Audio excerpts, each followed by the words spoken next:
Hello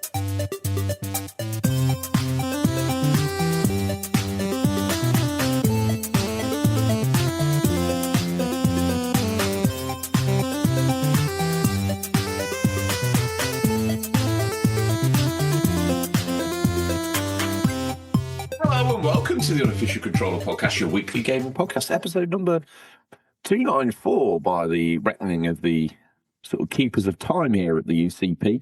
This week with me, George, obviously, joined by RGT. He is Predator to my alien. How's it going, RGT? Very good. Bit worried about the introduction there, but no, I'm very good, thank you. How are you? I'm feeling a little bit cheeky, but one imagines that's probably going to turn into one of those boring episodes you've ever heard in your life. When someone comes in saying they're feeling, a little bit spicy, normally end up probably asleep within 2 minutes of uttering the word spicy. RGT, I don't know what it is about you this morning, but normally you're a clean-looking gentleman, always been a very clean-looking gentleman, at least.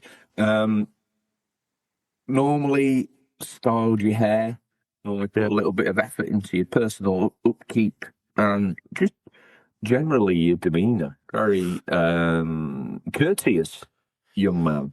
And I look at you today, and I'll be honest, RGT, you've got a bit of what I would call, looking at you, I think people would normally call it 11 o'clock shadow, but you seem to be supporting, I don't know, like a 7:45 shadow. And you look a little bit, I would say, worse for wear. You've been on a bit of a health kick lately. Your skin's normally glowing. You normally... you look like the living, beating heart of the show when the rest of us turn up looking like grey zombies. RGT, what's gone on? I think I'm the grey zombie this week. What's happened to you? Nothing's happened to me other than doing too much stuff, I think, and not having enough time to do it. That's what happens. What's that, cocaine or? No, no, definitely not. Just work really, and stuff outside of work. Really, really busy, and now I look like I've been sleeping rough.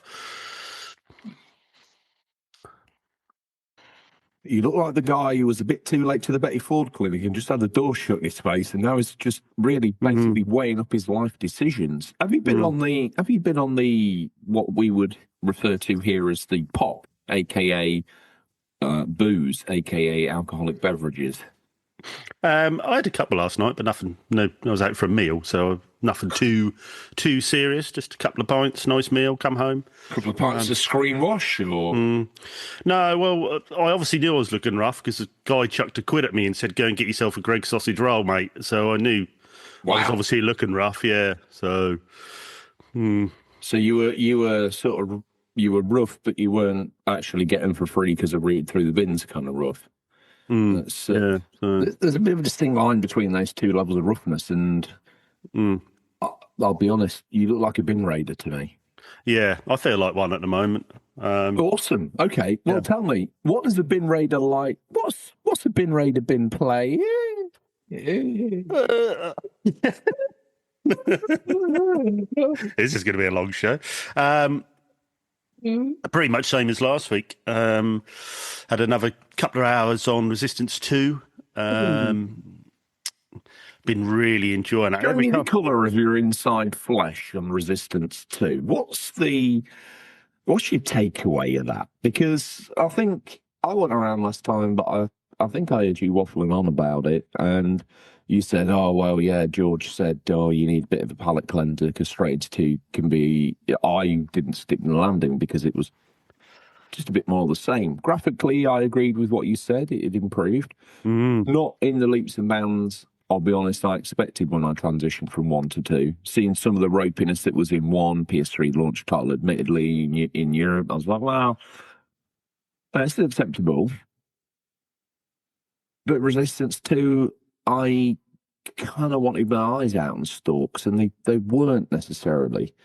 Are you still enjoying it? Did you stick the landing? Are you just like, give me more Resistance? I want it tubed into my veins, you son of a gun. I literally am a chimera. Where are you at?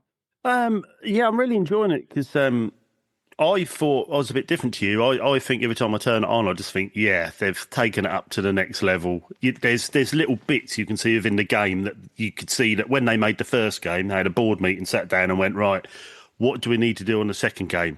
Well, let's make the home screen a bit better. Let's have a bit of a, bit of graphics in the background, show a bit of story while they're waiting to start the game up. Let's do that. Let's bring in some new enemies. Let's gloss it up. Let's make some new terrain. They got to go on. And there's all these little bits. And I think when it comes together, it's a follow on of the story. But I'm finding it really good. There's a couple of the enemies I actually find quite creepy. They always make me jump. And that's those, forgive me, I can't remember the name of them, but that's the enemies which are like the Predator, funnily enough. Which are invisible and you hear them coming, and you have to take it. If you don't hit them first time with a shotgun or get them early with your laser gun, you're one hit dead. Do you know what I mean? So you have to watch out for them, and that's quite tricky at times. I do find this has jumped up a level. This is a lot harder than the original. I found the original a bit of a breeze to stroll through. A couple of times you died. I'll be honest with you. A lot harder. To interject, I think when I first played Resistance, what I liked most about it, and it seems a bit strange to say this, but I believe it to be true. It never, to use your words, like it never screamed crazy difficult. There are a few times where you're like, oh, but the rest of the time, and not to say it was a cakewalk either. It's not as though you just walk through an interactive level, but it posed enough of a threat where you were enthralled, but it never posed enough of a threat where you were frustrated. Yeah. Which I think is probably the joy of the balance of one.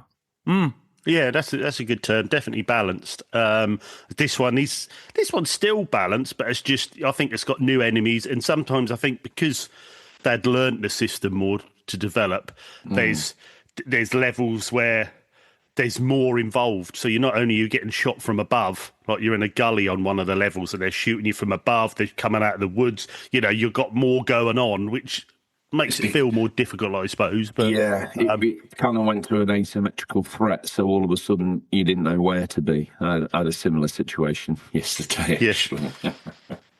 But I do find with it, I'm liking the old style of games now. 12, 15 hours, get through your levels, enjoy the story, have a bit of fun while you do it. Bang, done, game out the window. Do you know what I mean? Nowadays, you don't seem to get that nowadays. That's either, if you do a 12, 15-hour game, you get slated because it's not worth the money and it's too short. If you do a 150-hour game, it's over bloated.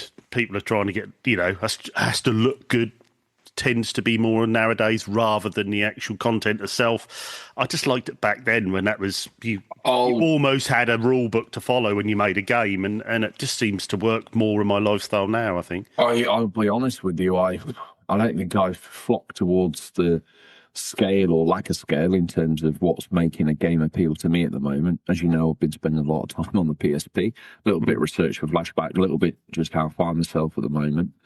And I've also taken to playing Grand Theft Auto 4 again. And it's probably not short by any stretch of the imagination, but... what a game. Dude, I can't believe I'm playing that game again. Sorry to I don't know how we got into what I've been playing, but we'll come back to you in a sec. I don't know how I play a game again relatively soon after having finished it twice, 3 times, 4 times already. I think, in the history of the show, I think it was probably within the last, actually time flies by, 3 years ago, 4 years ago, maybe about 4 or 5 years ago, I played this through for the God knows how many times and loved it. Playing it through again, I shouldn't be feeling like I'm playing it for the first time, but I do. Graphically, I'm seeing things like I've never seen before. What the hell is wrong with me? How do I forget all this detail? how do I forget all these little bits? Like I'm purposely going through this time, and I think I normally always make certain decisions about who I'm going to keep alive and who I'm going to kill. Hmm. And historically, he's kind of always gone the same way because I've been like, well, I don't just see the point in that, and I'm just, why would anyone ever keep that character alive? Like, why would you do that?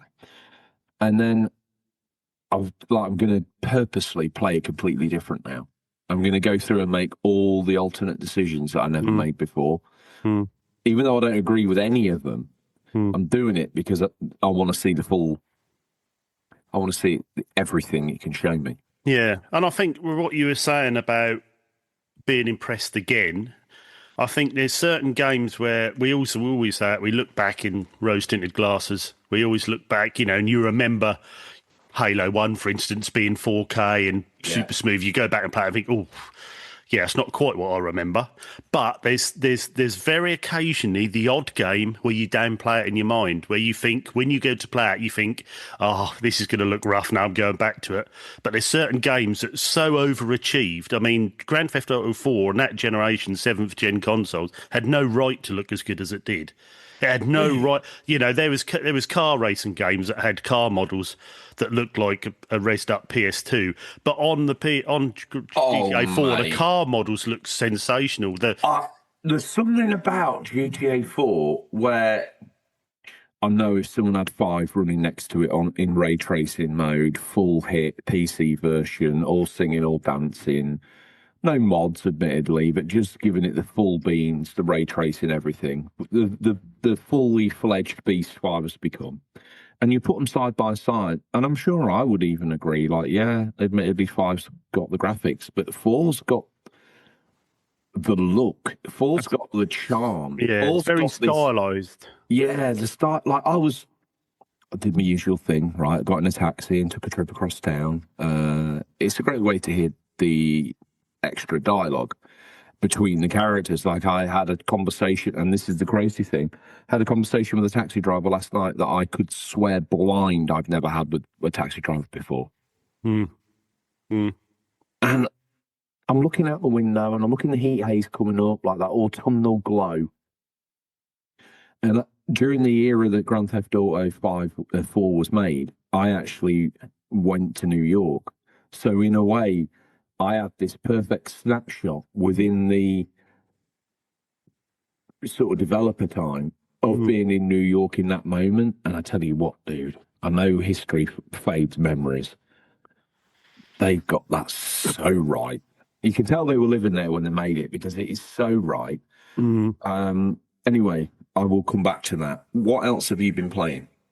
Finally, just the game that's overtaken the very little spare time I have at the moment is taken up with this game, which is, as everyone knows, is Ball X Pit on the Switch 2. Now this was mentioned last week, and obviously Seb pulled his indie trousers on, got up and got his megaphone out, and was like, "Read all about it, Titanic sinks. Read all about it." Yeah, it's. I first saw this. A lot I said on the show. I was watching Dreamcast guy on YouTube, and no, sorry, I watched him on YouTube, but this was on his Instagram, and I was just flicking through stories as you do, and he said, "Oh, I can't." Mate, was that Dreamcast guy? Yeah. I thought you watched him through his bedroom window. Oh, occasionally, if I can get over there in time. Poor dude. With a Polaroid. Poor dude. It's me again, dog. With a Polaroid, knowing that you're going to take a photo that you probably know would be a little bit shady to get to be developed. Oh, yeah. That's how I roll. So on his stories, he said, I can't put Ball X Pit down, and there was just a little bit of gameplay, and I thought, God, fancy a bit of that, and then, because obviously ended up getting it, it was like £13.50, I think, $15. It's one of them games. I've probably had this game 10 days, maybe a fortnight. Now, I'm thinking to myself at the moment, because of how busy I've been, I've hardly done any gaming. But then yesterday, I thought, I'm just going to see how many hours I've put in on this. It's probably about 4 or 5 hours on Ball X Pit. No, it's 20. It's 20 hours. I'm like, where have I found 20 hours? And I think because this game is, each run, it's not Hades. You could do a run in 7-8 minutes, sometimes less if you die earlier. So you're jumping on because you can just quickly, especially with the Switch, out of sleep mode, have a couple of runs and out, and this all adds up where you think you're not gaming much, but because you can, if you're on Horizon Forbidden West, you're not going to click it on and do 10 minutes, are you? You need 2 or 3 hours session. So, but yeah, it's very addictive, and that's that home menu mini game, which I just think is genius. I think rather than just having a home world where you go and spend your coins and upgrade, it's a game in itself. So you extend your home world. I think what I liked to hear, and great to hear Scotty back, and really nice to hear the 3 of you last week. Everyone needs to go check that episode out. If anyone was under any doubt that we're a worldwide mega show. And if you just stumbled across the greatest show in video game podcasting, welcome to the team. You were talking about this last week, and Scotty, God rest his soul, God bless his soul. He's not dead. Don't worry, he's not dead. God bless his soul. Likened that sort of hub world to another one of Devolver's greats was the Call to the Lamb, and this. Obviously, Ball X-Pit to me is new, but when you were both describing it and you went into that detail and described that whole world, I was like, do I need Ball X-Pit or no? It's if you like a roguelike and you want one just in the background on your Switch, it is really good. It would suit you down to the T because with your travelling and work-wise, having that on there, if you're in a hotel, couple of runs, bed. Do you know what I mean? You ain't got to have this big, massive game you're playing. And tell me about this hub world. Well, this hub world, you start off with just that's like an overview. You have like a little square which is like dug out near your lift, which goes down into the world, which you do your runs in. Yeah. And you have a little square. You can extend that and keep buying bigger areas, but also you upgrade that world by when you're getting enough coins like wheat and wood. You can then buy houses, and then a house, when you construct it, will be you gain an extra ball when you start. You have a choice of this when you start. You gain an extra character. You get extra. And then what you do is you set them around the place, and you have a wheat field, of, say, a forest, which you'll get wood off, rocks, which you'll mine to upgrade. And then you have a little team of workers, and you set them off like a pinball machine. You fire them, and they go round. And as they hit the buildings, they construct it. As they hit the wheat field, you then gain wheat, blah, blah, blah. And I've now just built this huge hub world where I send off like 20 of these, and they're going ping, ping, ping, ping, ping, and you're all gaining all these stats and bits. Is that part of the game as well? Are you ball breaking to keep... Yeah, I know that sounds a bit of a weird term, but are you literally paddling them? No, you just seems like a strange you aim term. them. You aim them. You have like your predicted line of where they're going to go. Yeah. And you aim them, and then you just fire them off, and then off they go. And then so you don't keep them in play during that section? No, the walls of the area you've got to. But you'll have you start off with 3 seconds when you start, and they do tick, tick, tick, tick, and I'll get you a bit of wheat, bit of wood. Now I'm on 20 seconds, and I've got like loads of workers, and you fire them off, and they go tick, tick, tick, and then after a while, they've hit a certain amount of houses. You've unlocked a new character. You've unlocked a new fishing to start with, and it's really good, and it's added in. And I've got all my houses around the outside, and wheat fields and woods and all this in between. Yeah, which isn't even the game itself, so you can really stack yourself up and unlock these characters. It's very clever and a nice way of playing a roguelike. And I mean, I said last week, this reminds me of, I went back a bit, and a lot of people probably don't know this game, but it reminds me of Game Ground on the Mega Drive. Now, you mentioned this, and I thought... Breakout. And Game Ground is what, that sort of top-down scrolling shooter game. You're like blue and red soldier guy or something like that. And the box art was a bit... I don't know, look, classic Mega Drive. It looked a bit extra, didn't it? But the game was a bit like medium. Yeah. It's that premise though of top-down auto-scrolling, which you've got, and you're a character like Game Ground, but then it's got that breakout, so you're bouncing your weapons. Is Game Ground's first level in like a? I might be wrong. Is it like in a desert or something, like a sandy ground? Or I think you might be right. Yeah. Game Ground. You might be right. a sort of a brown, sort of sandy area. No one ever had a bit. Everyone kind of played it, or it was on the shelf. It was like, yeah, Auntie so and so got me that. Let's play Sonic. I thought, Yeah. Okay. Yeah, it was a strange game, but it plays similar to that. And then obviously you've got your Vampire Survivor side of it. So you collect your gems and then pause. Which weapon do you want? Right, I'll click that one. Now you got an extra weapon. You can upgrade that weapon or get another one. Then after a while, you'll have these sort of rainbow-coloured spirals will appear. When you get them, that'll either automatically upgrade a load of weapons at once, or you can evolve two weapons together. And then after a while, you can do an evolution or like a fission where you put two together. An evolution makes a two together makes a separate weapon.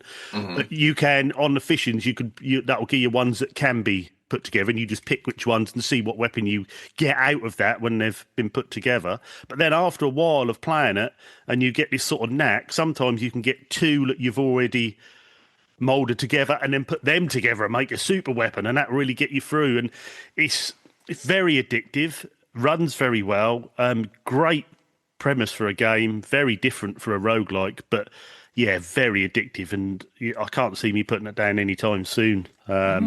I think I've unlocked, I don't know, about 10 characters now, I think. I've nearly unlocked nearly all the houses and stuff, so it's just now, like each level you do, so your first level, that will say, for instance, complete the level with two separate characters. So there are 2 runs through with different characters, you'll unlock the next level, and it gets more each time. So then now I've unlocked new characters, they're only level 0, so you start from the beginning, but they're a bit better than that level, so you can quickly get through, upgrade them. Yes. So then they're better enough to get that last level you're on unlocked, to then move on to the next level, so you can work your way through, and it's very addictive, but yeah, very, very good. I would recommend getting it, and I think you'd like that, George. If you liked Hades and Vampire Survivors, then that's a no-brainer. I think I preferred the Vampire Survivors only because it was a little bit more anonymous. It like Hades had the characters and all that, which I kind of cared about, but not really. And Vampire Survivors, like it really nicks the story completely, and it felt very much just like an early Windows game that you'd run. It had that feel, yeah. Yeah, you could run it in a window in the back of your computer. It was a bit like it would be a bit like a sexy version of Minesweeper. Like, oh, you playing Minesweeper? No, I'm playing that Vampire Survivors, but I can't work it out. And you'd be like, oh, it's amazing. Yeah, and I think with Hades is a lot more involved. You know, you've got 4 different buttons for 4 different weapons and how you use them and dodge and power ups. There's a lot more. It's really in depth, very well made game. Whereas Vampire Survivors, you've got 2 sticks where you go. Do you know what I mean? Just walk around, kill everything. And to me, that pick up and play, and yeah, you know, some of the unlocks that you get on the way through, the characters as you talk of with Ball XP, and I don't know, there was something a little bit more, because of its anonymity, it kind of got away with a bit more. Hades turns up and it's like, I'm a full-fledged game. I'm like, oh, okay, I'll judge you like that. As I say, Vampire Survivor turns up looking and running a bit like a hard drive cleaner on your laptop. And it I don't know why, for that reason, it felt less intimidating to me. So it was a bit like, yeah. I'd probably say Ball X Pit is in between the two. You've got characters, but you're not really embedded with them characters. You know, there's a mummy one, there's a knight one, and they all just start with a different weapon, which you gain anyway when you play. Yes, it's not just a single stick game, but then again, there's no buttons to be used. It is just a twin stick shooter. So you move your character and your right stick, you aim where you want the balls to go, like pinball. So you just firing them around. So it's balanced in between, but it's very pick up and play. It's very, you ain't got to think too much. Just turn your switch on, have a couple of runs, and turn off. So yeah, it's very good fun. Do you know the sad thing about this game, and it means I won't be playing it for at least 4 or 5 years? I know what you're going to say. Is numerous people have recommended it to me, not just you. Therefore, it is almost the plague. Yeah. I can't go into it now. Yeah, 5 years' time, I'll be telling you what a great game. Best game ever. So we roll. Is that all you've been playing? Yes, unfortunately, yeah, just those two. But Okay, well, let me ball you with the best game ever. It's Grand Theft Auto 4. I think I waffled probably enough about that at the start. I interrupted what you've been playing. Apologies to everyone and you for that. I just got excited. But Flashbacks got me, and if to anyone who's not sure, Flashbacks are a new fledgling show that we've got. Episode 1 coming when, RGT? Because I'm a bit confused because obviously we were hoping for, as of recording this and this being released, we were hoping it'd be out today, but we're still waiting to be approved on certain platforms. So I do not want to release episode 1 until we're on all platforms. And do you know what frustrates me about that is that we've got coming up for 300 shows on every single podcasting platform you can think of. Their audit process for someone who, for probably 80% of their catalogue, has stuck to and hasn't really veered away from a PG only acceptable content. Even when we push to the yardstick, we're not like out there on the ragged edge of indecency. It's quite frustrating. That is, keep checking all the time, just thinking, waiting to be approved. You're like, oh, please, can we just get it done? And when the show first launched, that process did take a while, which is why if you're everything is starting doing a podcast, I'd recommend you do a pilot or an episode 0 to basically grind through this element of setting up a show. Which is why, I mean, we released the pilot on here first on the UCP, which is why we re-released it on Flashback to get that all embedded and done, settle down, then episode 1 can come out. So it's definitely the way to do it, I think. And yeah. Okay. Well, we wait. As you wait, we will inform you on every social platform worth its salt. Which will probably be text message by the time you hear this show. So we'll individually text every single one of you when Flashback goes live. RGT, write that down. It's a commitment I've made that you need to follow through on. That's funny because you don't normally do that. You don't normally make commitments that I have to then go off and do. I think I do. Yeah, you do every day. Yeah. Well, stop being kind. Tell it how it is.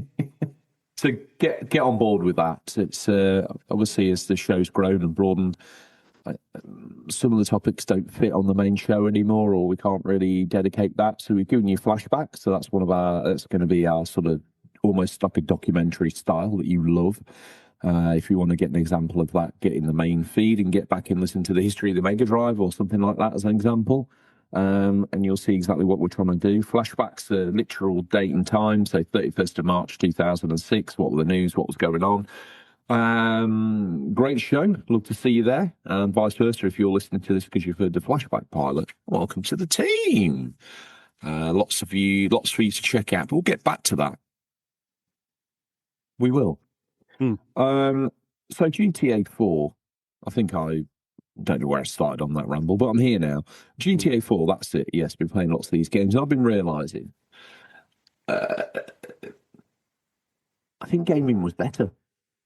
I think the unfulfilled reality of the 100%, the sort of the dream of it, the stories you built in your head about the game before we even launched, from the magazine scratchings and little clips you'd picked up. I mean, yeah, sometimes I ended up getting a game that I built into something it could never be because the screenshots and the previews got a bit carried away. But then there was also the time where the game hit and completely blew me away. And I just feel, and we will never have these times again, which is one of the reasons why Flashback is so great. We had the magazines, we had the demos, we had the games, we had the naivety. The industry had a naivety about it. It had an innocence, it had a youth. It was about crafting a piece of art that was worth your money rather than a piece of art that's worth some space on your hard drive while we prove it's worth the money and then co-opt you with a load of shady business practices. The kind of purity and the kind of gaudiness and what's the word I'm looking for? Sort of hero experience games. Yeah. They're not really around anymore. You want that sort of hero fantasy. You don't want to be tied down to the reality of your character's sexuality. Yeah, they're important conversations, but if I want to sit down and press X button to literally shoot someone to death, I don't really want to be concerned about their backstory in terms of their sexual proclivity. I just want to kill some dude. I'll leave all that behind. You know, video games seem to be at their best when they're impersonating 1980s action movies. Yeah. And I'll be honest with you, it feels right. I know that's very derivative. We've had lots of games that have questioned us and made us think about things. And as an art form, yeah, absolutely. I want to explore interesting topics like sexual proclivity and all that sort of stuff. I do, but it's not the main reason why I'm playing the game. The main reason why I'm playing the game is escapism. I want to get away from my everyday problems of my sexual bits and bobs. I want to get away from all of that. I want to wake up in a reality where I'm a testosterone-fueled, steroid-addicted, absolute dude who's got a addiction to bullets, RGT, and nothing much else. And justice. That's what I want. I think you're so right as well. I mean, I think people who aren't gamers and looking, for instance, my parents, for example, they just think you buy the next game console and you play games on. They don't realise how different that is now. Back in that 7th gen, you know, a lot of the games did look similar because a lot of the devs did know how to get those machines running. You had the odd stinker, but they knew how to get the machines running. So at the end of the day, your game sold because it was good. It wasn't selling because you could see your reflection in the mirror and it looked just like you. The time is being, for me, nowadays, time is put into the wrong side of games. All right? You know, there's massive budgets on games that look good in 4K, that have ray tracing, that have good draw distance.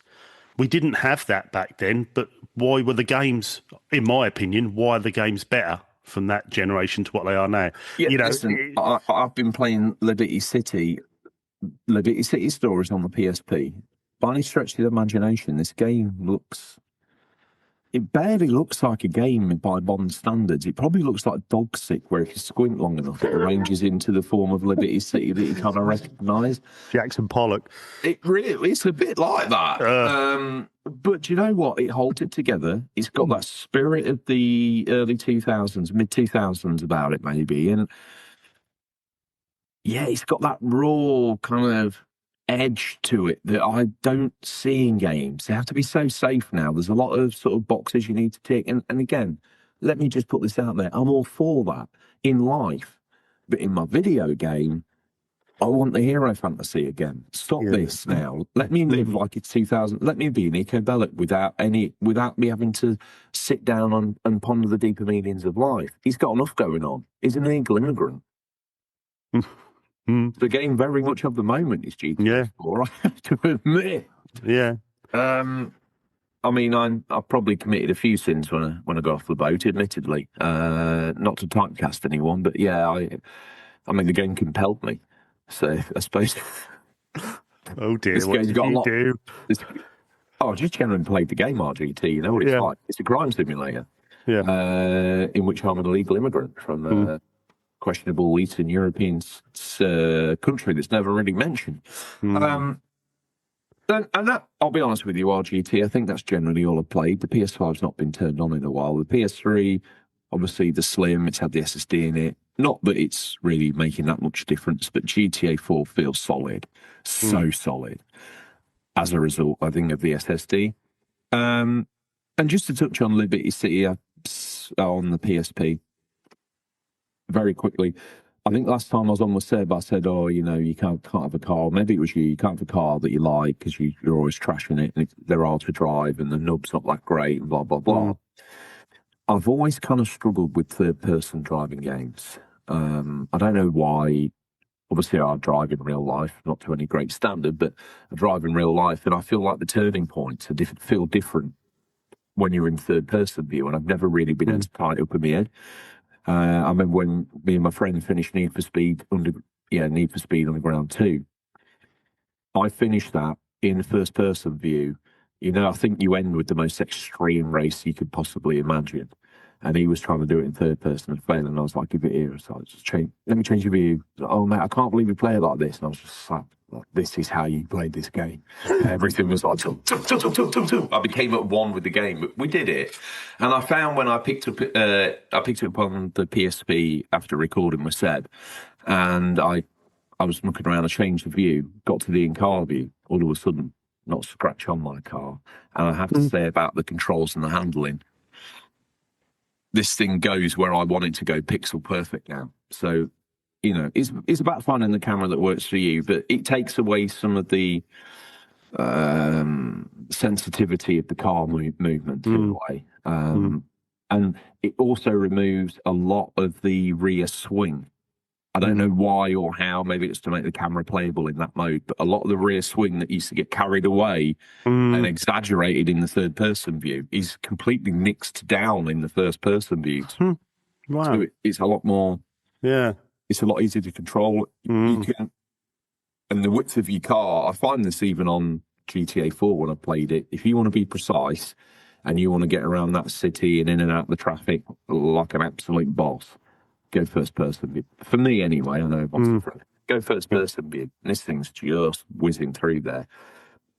Playing Liberty City Stories and 4 so close to each other, I have to admit, although 4 is like graphically so much more advanced and it looks amazing, it feels like a proper living, breathing world, you can feel the threads of the evolution of the product from like vanilla GTA 3 through to Liberty City Stories version of it, then obviously through, but some of the pulls for the characters, the way they're written, the way they interact with you, you can definitely see that slow incremental sort of improvement of the product. Yeah. I'm particularly sort of spending time around the GTA franchise only because obviously the new one's due out anytime soon, and I just wanted to see how these run across all these different platforms. Because we're going to end up with 6 for what, maybe 20 years? Yeah. Yeah. That'll be it now. That'll just be 6 and an evolution every time and more online and bigger scope. And do you know what? This is probably going to be controversial and going off piste a little bit, but no, I want it. I'm not really that hyped for 6. I want to be. I make out I am, but I'm not that hyped for 6. I'm hyped for it, but I think the problem with something like GTA 6 is it feels like until that's sat in your, and I think I felt this with every GTA, you see the shots of them in the previews, you see the trailers, and there's part of your brain, there's part of your gamer brain for sure going, this impossible. This ain't they're going to be like this. There's no way it can have all of this in it. Temper down your expectations. You want to be hyped because you're like, I want to believe all of this. It's like when Red Dead was coming out, they did the video, the whole video dedicated to the size of your horse's testes, depending on the cold. And it was like, I don't know why this is genuinely, this is interesting to me that they're at this level of detail, and I'm sure we'll get these from GTA 6 eventually. But like, it felt so beyond the realms of a gamer's understanding of the sort of level of detail that should be in the game that it was just a 30-second video wasted on me, if that makes sense. It was kind of like I'm watching a horse sort of buckaroo kick around in a mountain. I'm meant to be looking at its testicles, but I'll be honest, I'm not. Now we see a horse kicking around in like a lush green field area, and hey, yeah, its testicles are bigger. And it's one of those, like, I've been seeing a load of clips recently where GTA 6 is half confirmed it's going to have tides in it, so the water is going to go up and down during the day. Wow. Beyond my ability to comprehend. And if I'm turning on GTA 4 and still being blown away by the details, 5 to me feels a bit barren. Stay with us. We'll be right back. Ever wondered what a rhythm-based stealth game with dinosaurs might look like? Or a farming sim in space with zombies? Welcome to the Gaming Blender podcast. I'm Matt, and with my co-host Scott, we take a random game genre and random game mechanics, blend them all up, and pitch wild, totally hypothetical games you've never heard of, and maybe shouldn't. New episodes every other week. Hit play and unleash your inner game dev. No coding required. Search the Gaming Blender on your favorite podcast app now.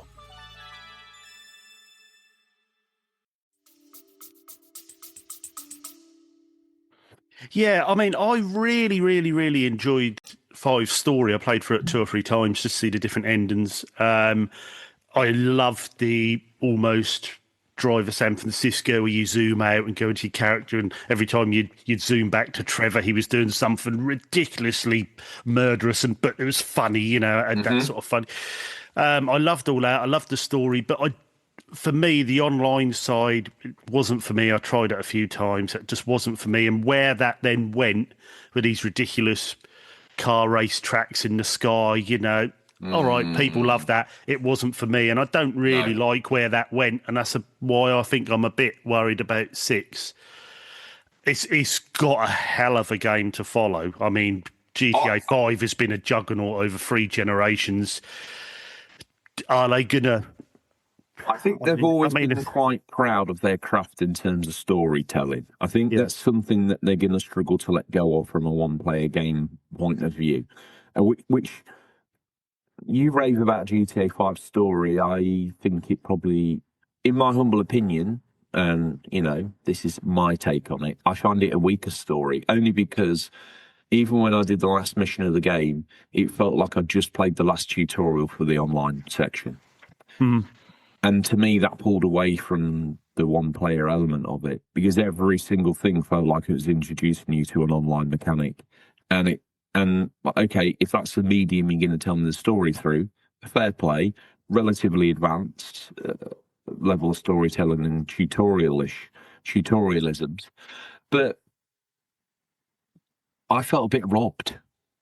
The other ones have told like a unique human story. This one felt like it was telling a human story through the medium of the online tutorial. And to me, that's what really pulled it down. Like 4 and Rachel said, you're still in the tutorial, really, aren't you, if it's teaching you this like this? And I was like, I think we are, but that'll end shortly, and it's just going to give us all these tools to let us play in the toolbox. GTA 5 felt like it was introducing tools right up until the last mission. And the last mission, by the way, I completely cheesed.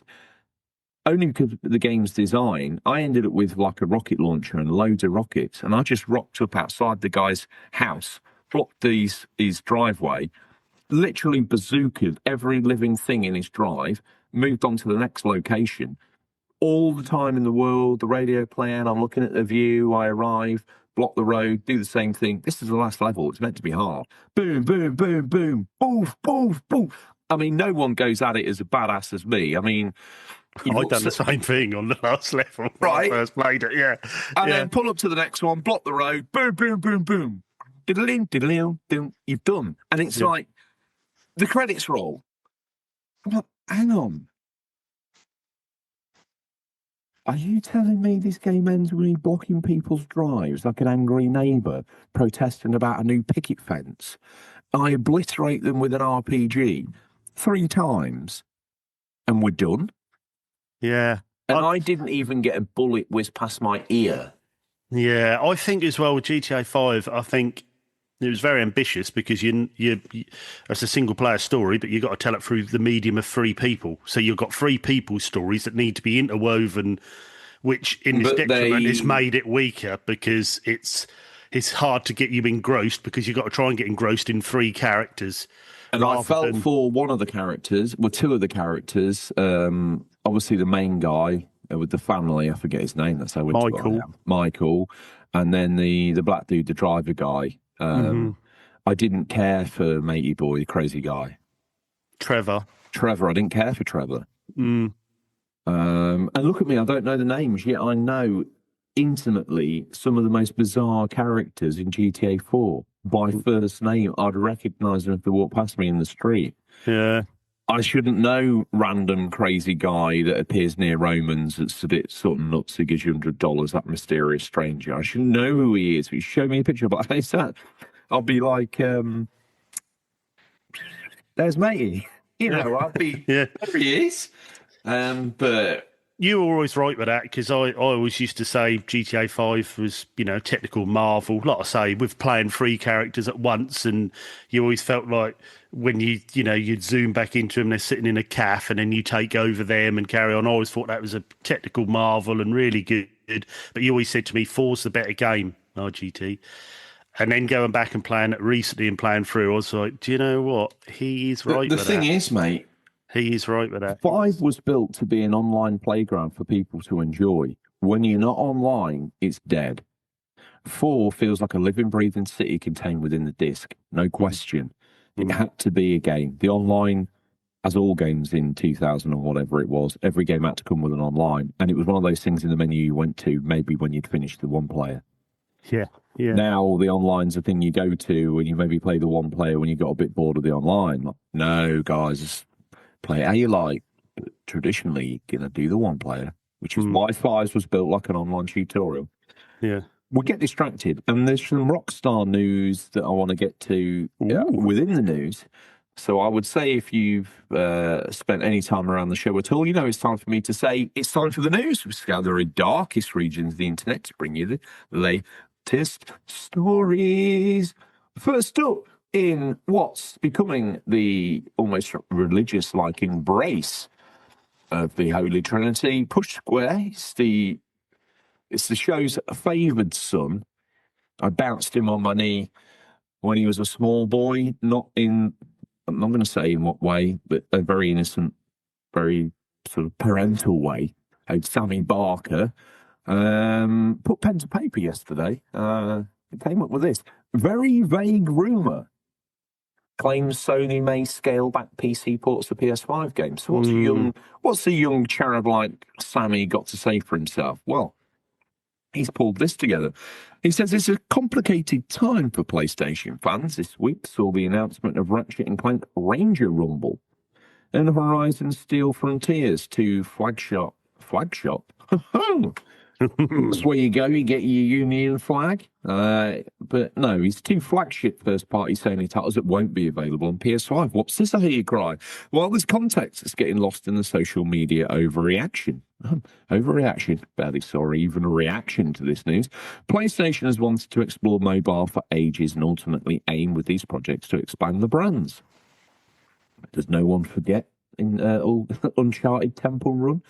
You could say the same about the decision to release flagship first-party games like Ghost of Tsushima and Last of Us Part 2 on PC, but fresh speculation.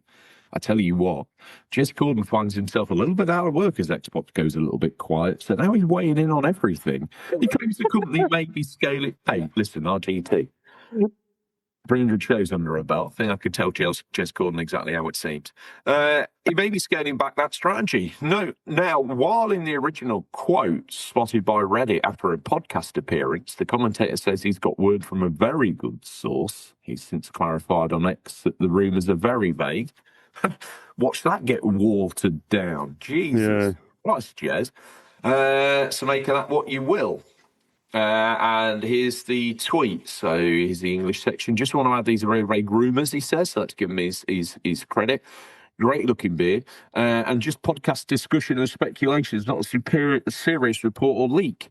It's my personal opinion. It'd be good for Sony from day to day, purely mathematically. But a few people... let's give his tweet the full credence it deserves. Let's wait for that to... Is it going to load?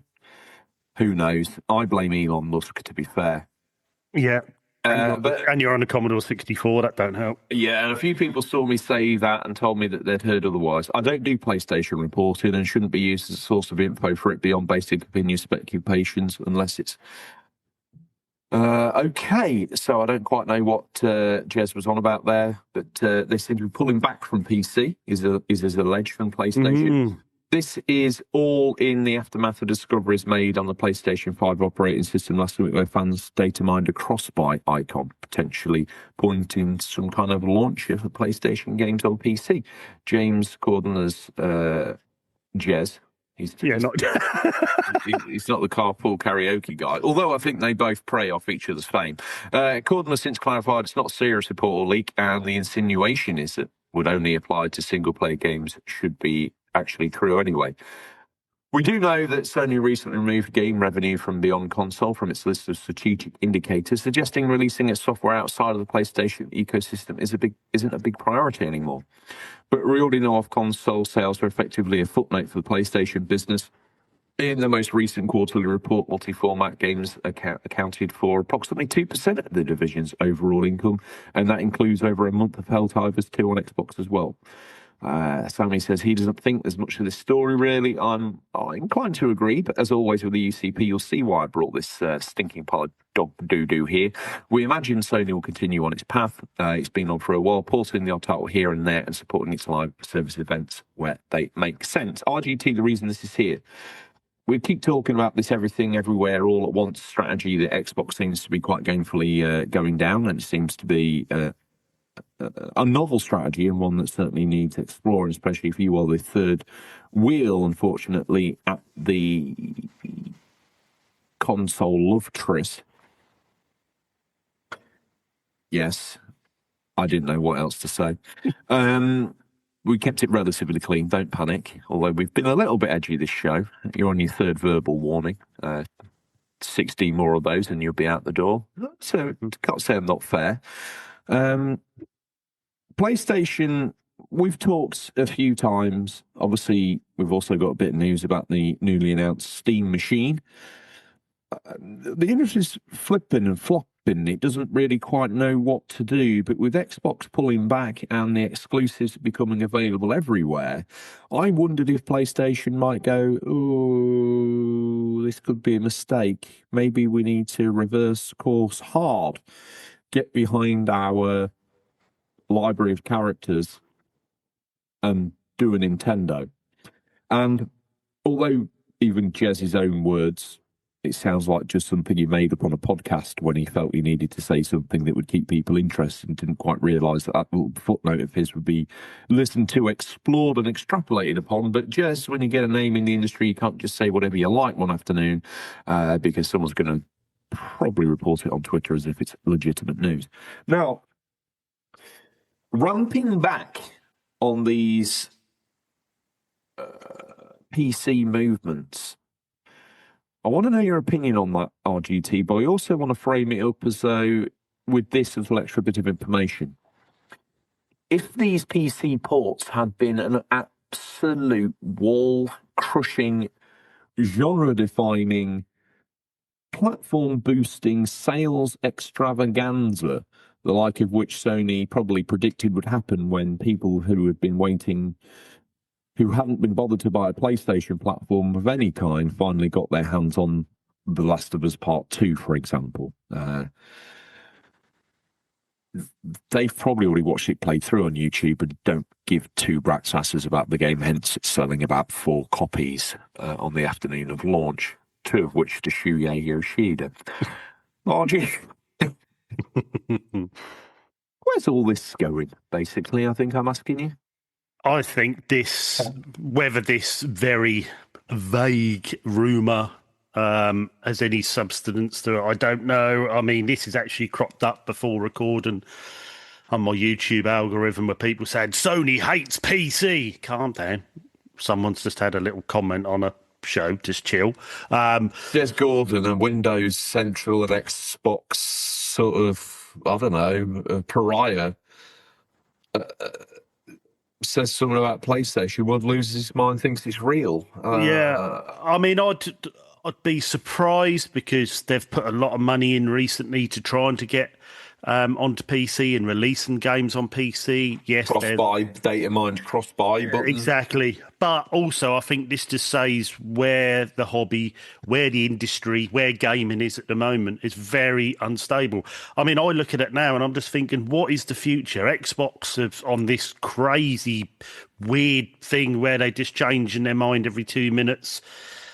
1 minute we're only moving 4 games over to our competitors, and now it's been like 15, and then they're building this super PC, and they're not going to build a console, but they are building a console, but it's going to be $1,500, and you know, you got Nintendo and Nintendo. You don't even need to comment on them; they just do their thing. They're our IPs. We're not interested in any of this. And then you got PlayStation, which has just sort of been left on its own, sitting in the corner, thinking, "Hang on, whoa, hold on." So are we the only ones left here, or do we?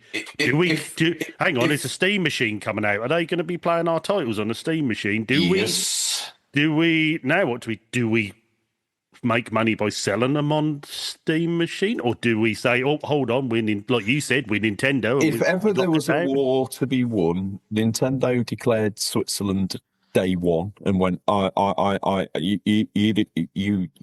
we fought Sony before, you do what you do, and we don't want to be involved in this. And not that Sony ever really won or lost, it was a bit of a stalemate with Nintendo, but obviously versus Xbox. And Xbox drew the lines in the sand just as much as anybody in terms of like, they're our competitor, they're who we're facing, they're the people that you've got to choose between us or them on.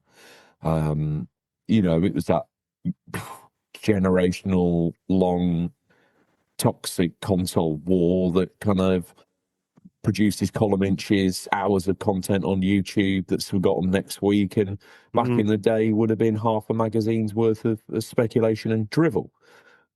Now you could argue in some way, shape or form the modern iteration of the console war has been fought between Sony and Microsoft, and one could argue maybe now there's a line in the sand that says the Xbox war is over. If there's a winner of any of this, you could argue it's Sony. But as always, at the end of any sort of global conflict or long drawn-out war, what does a winner actually get? Because in this war, they have fought on and burnt every single strategic battlefield that a gamer could ever exist on. Online, fought, scrapped over, monetized, destroyed. One-player games, fought, scrapped over, monetized, destroyed. Indies, fought, scrapped over, monetized, destroyed. Gaming consoles in general, fought, scrapped over, monetized, destroyed. I know some of these have always been monetized because you need to buy in to get there, but now they are never-ending cash cows, whereas historically it was a one-off hit and you were done. Yeah. And they're now purveyors over this now absolutely butchered, and one could argue kind of burnt earth policy style environment that's left. The goodwill's pretty much gone from the gamer. I think the goodwill's pretty much gone from the developer. I think the goodwill even from the console manufacturers has gone. Look at Microsoft as an example. Like, they took the ball, basically screamed with tears in their eyes. And this is not a console war comment, but it's painful to see a brand that's tried so hard to innovate in the console experience literally picking their ball up with tears in their eyes, screaming "fuck you" to everybody on the field, and doing that sort of solo stomp walk home with the ball. Wondering what story they're going to tell mummy about how they got bullied down at the field but had spent the first 30 minutes of the game acting like a prick. That's my ball, you can't touch it sort of scenario. Big Joey gets a bit bored of him. Chest checks him. He goes down on the floor, roars, because he was in halfway through a Ronaldo trick, or probably, let's get it here correct, John Barnes, right? Best football player to ever exist. John Barnes'd him, but didn't get to John Barnes in, and he's gone home crying. This is where we're at, RGT, but what's it left us? It's left us a muddy field of disappointed people with no football. We're going to end up playing Bulldog.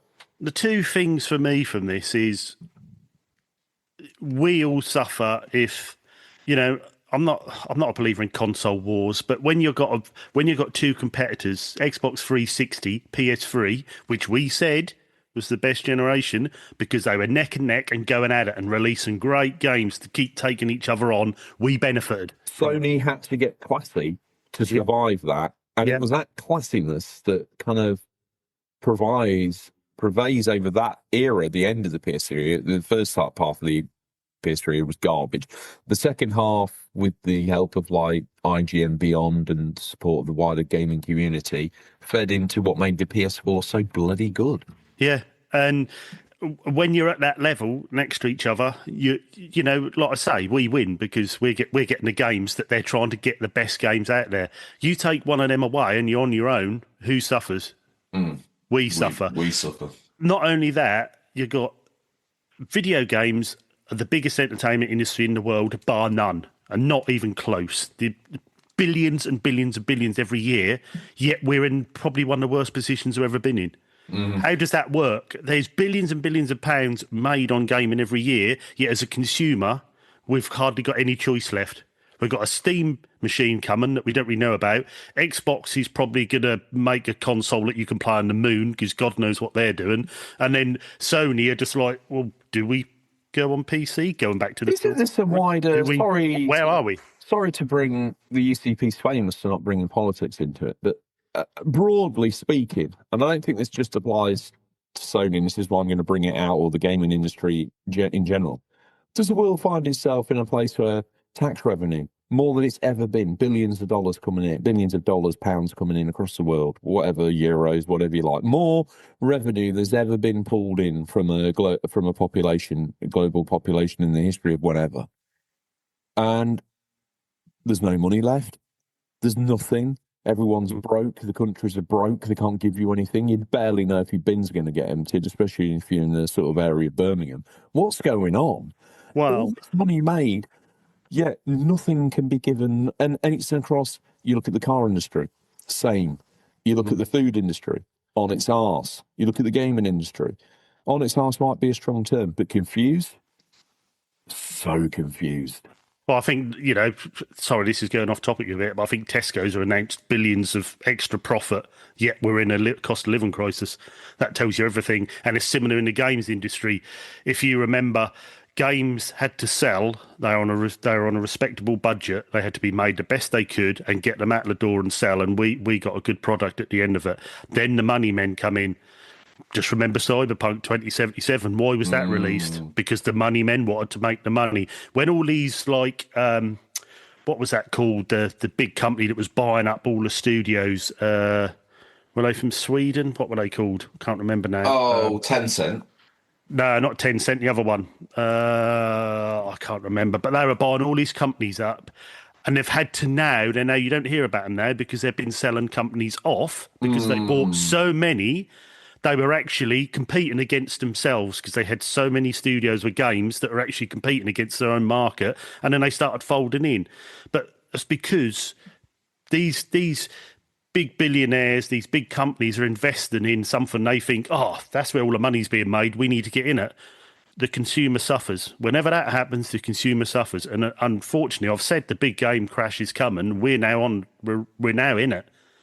Because it is just a wasteland at the moment. Well, I suppose games, even in the sort of PS3, this is the beginning of the end, sadly, for the gaming industry that we kind of talk off fondly, is that they started to become, as you say, sort of acquisitional properties for expanding financial investment portfolios.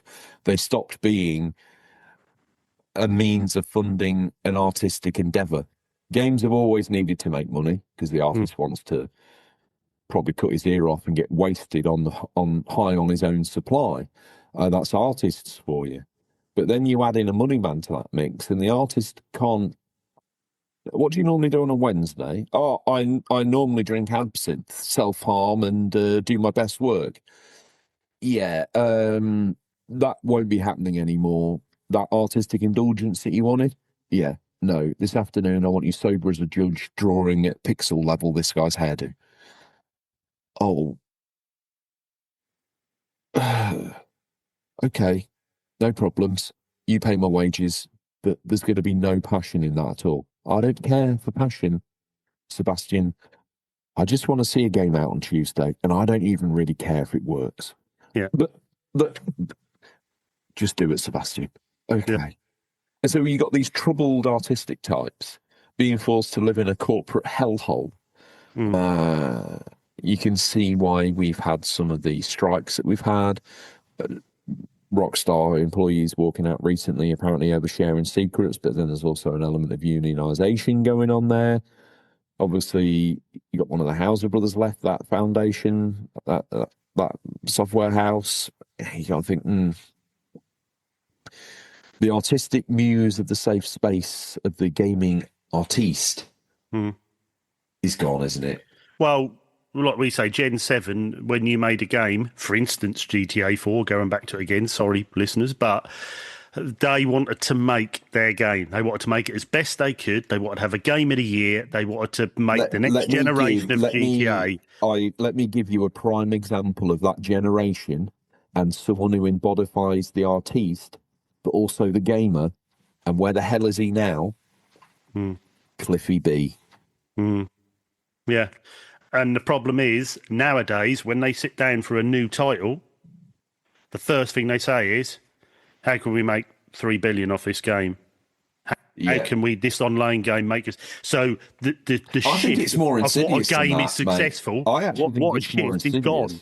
That's gone. I think the money man sits in the room and says, this game over here, Fortnite's made billions. You need to make us a version of that. And the artists, just their face, they're just colour drains. Like, Well, look we at didn't want to Rocksteady. make that. Exactly. Rocksteady. There you go. That happened to them, and then that Driver Lake came out with because, they were famed for making their Rockstar, the Batman games, and then suddenly we need something like Fortnite. And they're like, we don't want to make that. We just want to make a really good game. But no, we need to make money because Fortnite's making all this money. You make this. And at the end of the day, the devs, they're making something they don't want to. The artistic talent's being dragged away and the consumer suffers, and this... We will move to your news in 1 second. Yes. But just to finish that, I have PlayStation Premium, and I was using the portal to try out my own owned games. The PS5 games, sadly, they won't let you stream PS4 games. It was a small little asterisk in the terms and conditions. Yes, it's stream your games. And I got in there and thought, well, I'll play that. Where is that? Where's all my older games? PS5 games only. Oh, didn't know that. That's fine. It's fine. It's understandable. It makes sense, I guess. You're not going to start bringing over Little Big Workshop, are you? There's probably no point. No point in holding that on a server somewhere, is there? So like one jerk off can play it one Sunday afternoon. Who would that be then? Some loser. Some dweeb. Yeah. Someone would put hundreds of hours in it. Who would do that? Who would do that? Yeah. I forget where this was going. I had a really solid point, and now it's gone. It's dead. Oh, that was it. Played Suicide Squad as a result of having it available to me as a game that PlayStation gave you. So obviously I had the PlayStation 5 version added to my library, therefore I could stream it. I thought, do you know what? Now all the furor's died down. Maybe I got the wrong end of the stick with this. Maybe it's actually a great little Rocksteady game underneath that you can enjoy. And not even 10 minutes from there, after having jumped across the level for the first time as said character, it was immediately and viciously exited from because I felt so cheap. It was unbelievable. RGT, some amazing news to come from the gaming industry this week. It's not to hail a new gaming console, especially as we we're at the wake for Xbox, that Xbox is still alive at its own wake. I don't know what the hell world we're living in, but let's sit down and have this next bit of news, RGT, while we share a prawn vol-au-vent with the recently awakened spirit of Bill Gates. Yeah, this is over on Pure Xbox, and as usual, us by the awesome Fraser Gilbert, and he writes... Did you bounce him on your knee? Many a time. Nice. Former Xbox executive on Steam Machine. Choice is good. Not everything needs a winner or loser. Oh. Where you find your fun is all that matters. Following the Fair play, Fraser. Yeah. Following the announcement of Valve's new console like Steam Machine the other day, there's an inevitability been a lot of talk about how it might affect the future of Xbox, PlayStation and Nintendo if it ends up proving a popular system. However, former Xbox executive and all-round Xbox legend Major Nelson has been getting attention on social media for his comments on how not everything needs a winner or loser, insisting that choice is always good for playing games. Here's a look at the tweet he posted. It's been an interesting 24 hours in gaming as I read the previews and debate how the new Steam hardware, about the new Steam hardware. Remember, not everything needs a winner or loser. Choice is always good. Game, where, how, and when you like. Where you find your fun is all that matters. And he even put 3 little hearts at the end. 4 emojis. Yeah. He's put a green, a blue, a red, and a black one. Current Xbox boss Phil Spencer basically said the same thing the other day. Oh, nice to hear from Big Phil again. In response to Valve's Someone announcement. woke him up. Yeah. Valve's announcement, he has advised that a future built on choice reflects core values that have guided Xbox's vision from the start. From a business perspective, though, Microsoft obviously still needs to ensure it doesn't fall prey to the Steam machine, with Phil noting that as the company welcomes new options for players to access games everywhere, it does so as one of the largest publishers on Steam. That's a very important footnote. Yes. Now, to me, this is probably said through gritted teeth. This is we love it. We embrace the Steam machine. We think it's a great idea. Well, and then Ned literally turning around to the board members saying, hang on, this is dangerous for us here. Seriously, we could Well, be... actually, no, it's not. It's actually super beneficial for them because it will strengthen their all for gamers, everything, everywhere, all at once strategy. And in some ways, now, in the classic console war way of Steam Deck's here, now we've got a direct competitor from the PC space, one could argue, that can be used as a metric of measure against us. Equally so, we can use it as a metric of measure against them. But Xbox versus Steam console sales charts never going to set the world on fire. To me, this is the timing with Xbox stepping back a little bit, and let's just say officially they say they're not stepping back, there's another console, blah, blah, blah, but they are putting their games everywhere as part of a worldwide embracing strategy. One could argue it might be the best and earliest, best play a gaming company has ever made, or it could be a bit of a false start where you end up devaluing your brand to a point where no one cares to play your games on anything everywhere all at once. But the Steam machine coming along is another platform, you would think, which they would embrace with their new strategy, because all of a sudden this is further proof that everything all at once is a good idea. They're giving gamers choice, RGT, and that they say is a good thing because it plays into their business strategy right now. And the Steam machine, now, not everything needs a winner and a loser, and not everything needs to be the most powerful thing ever. But when this Steam machine is being compared closest to an Xbox Series S,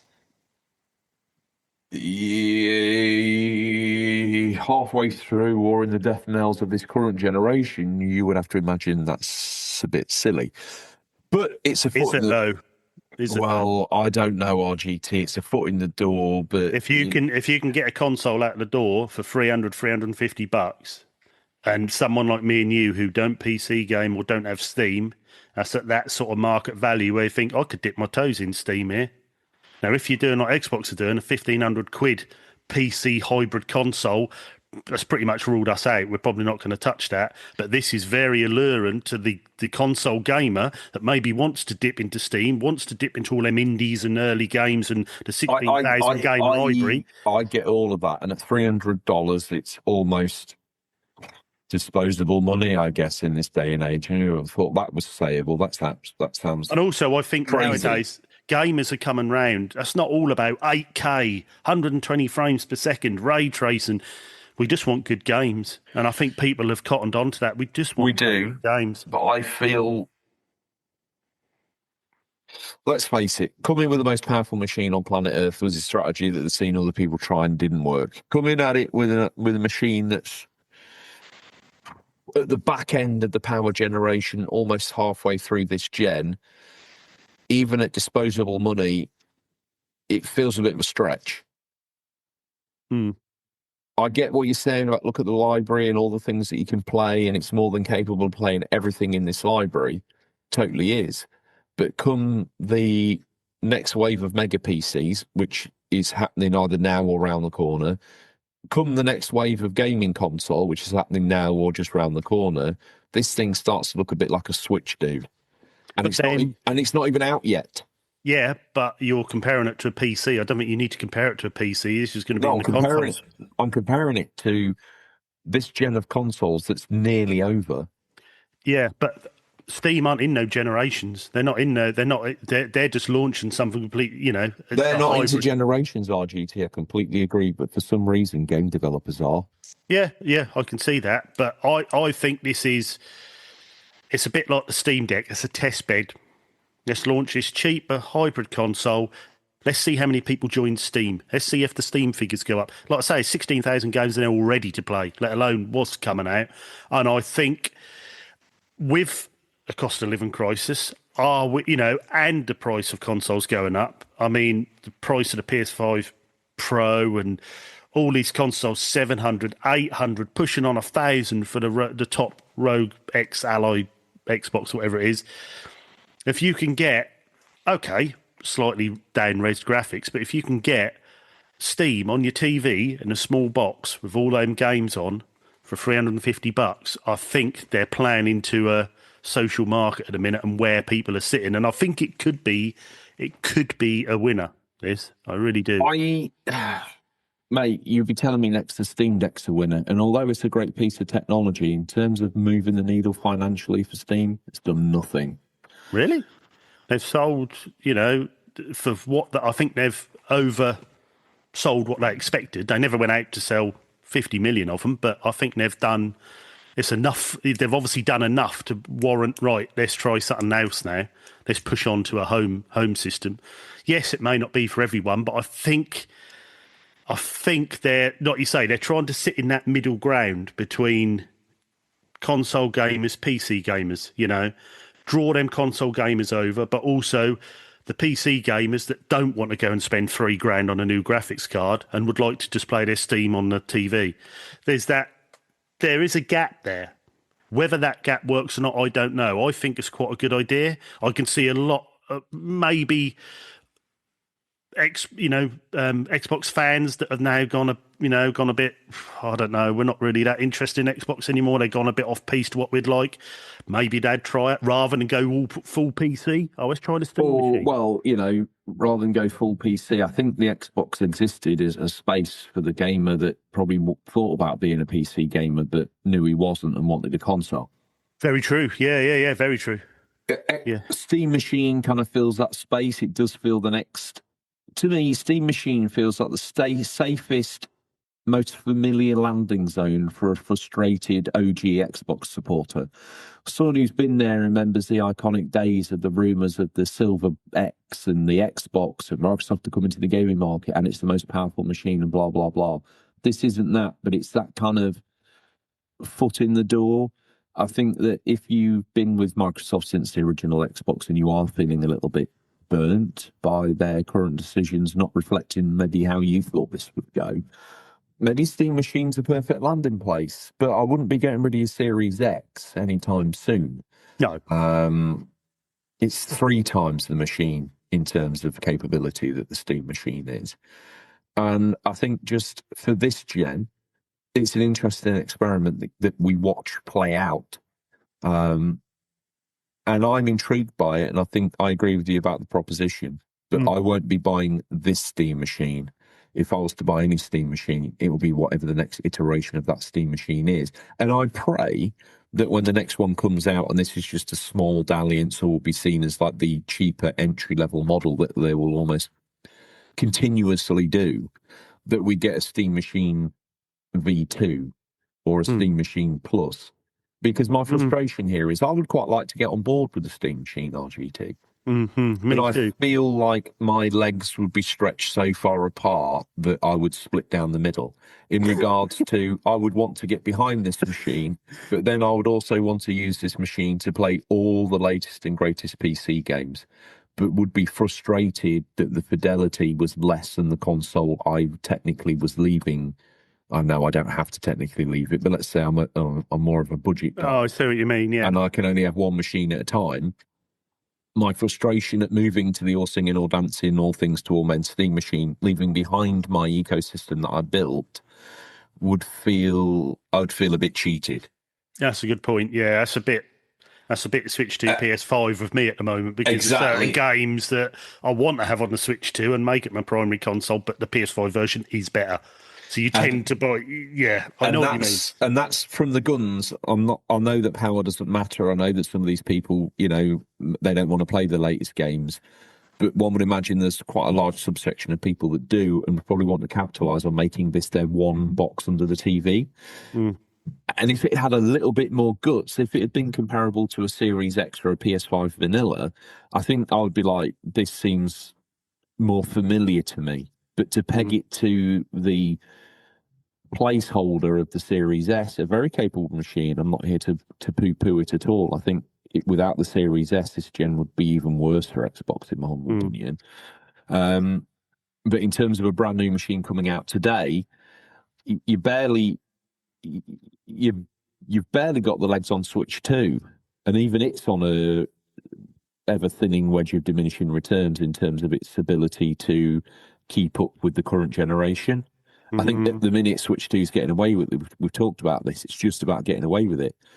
Get to some of those PS5, Xbox Series X only games, which are starting to knock on the door and bear down on us. Start getting towards the PS6 launch titles, and this thing's your version of it your version of that game you're playing on the Steam machine.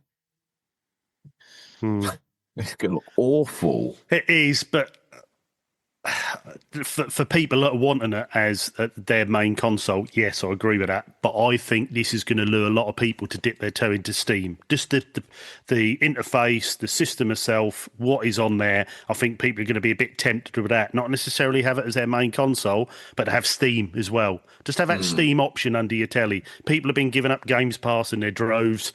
PS Plus and Premium. I mean, I have that. Do I use it? Very rarely. Is there any point in me having it? Not really. So this just adds that little, that draw you away a little bit. I mean, on a funnier note, have you seen, I know we both watched Mighty Keith on YouTube. Did you see his video for this? No. The launch of the Steam machine. Oh, if you don't watch Mighty Keith, find him on YouTube. He did these little skits when games news come out, and he is hilarious. And he done when the Steam machine was coming out, and he was going around to different companies saying, Xbox are all panicking, saying, "Oh God, we need to, get this sorted." And I can't believe they're releasing a machine. They go phone Nintendo up, and Nintendo go, "No, we don't care." And I'm like, "You've got to do something against it." He's like, "No, we do our own thing. We're not interested." They go, "Well, that's in the shape of a cube." You go, "Right, get my lawyers." It's true. I mean, its form factor is quite appealing. The Steam Cube, call it what you like. I mean, it's always going to draw comparisons. I think as a unoffensive box that goes into your hardware, into your sort of display of technical equipment underneath your TV, this thing is so anonymous that it's just perfect. Actually, from a form factor point of view as well, it kind of has that sort of technological heft about it. I'm not talking about the inside, I'm just talking about the general perception of the outside of it. Yeah. It has that kind of like technical heft to it that makes it feel like more than it is. It's an interesting design. And like I say, I want this to work, but I feel that it's never going to escape the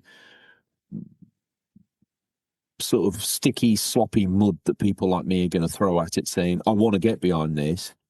And possibly, I could have got behind this if it had been an all-in, I go all in on this type machine.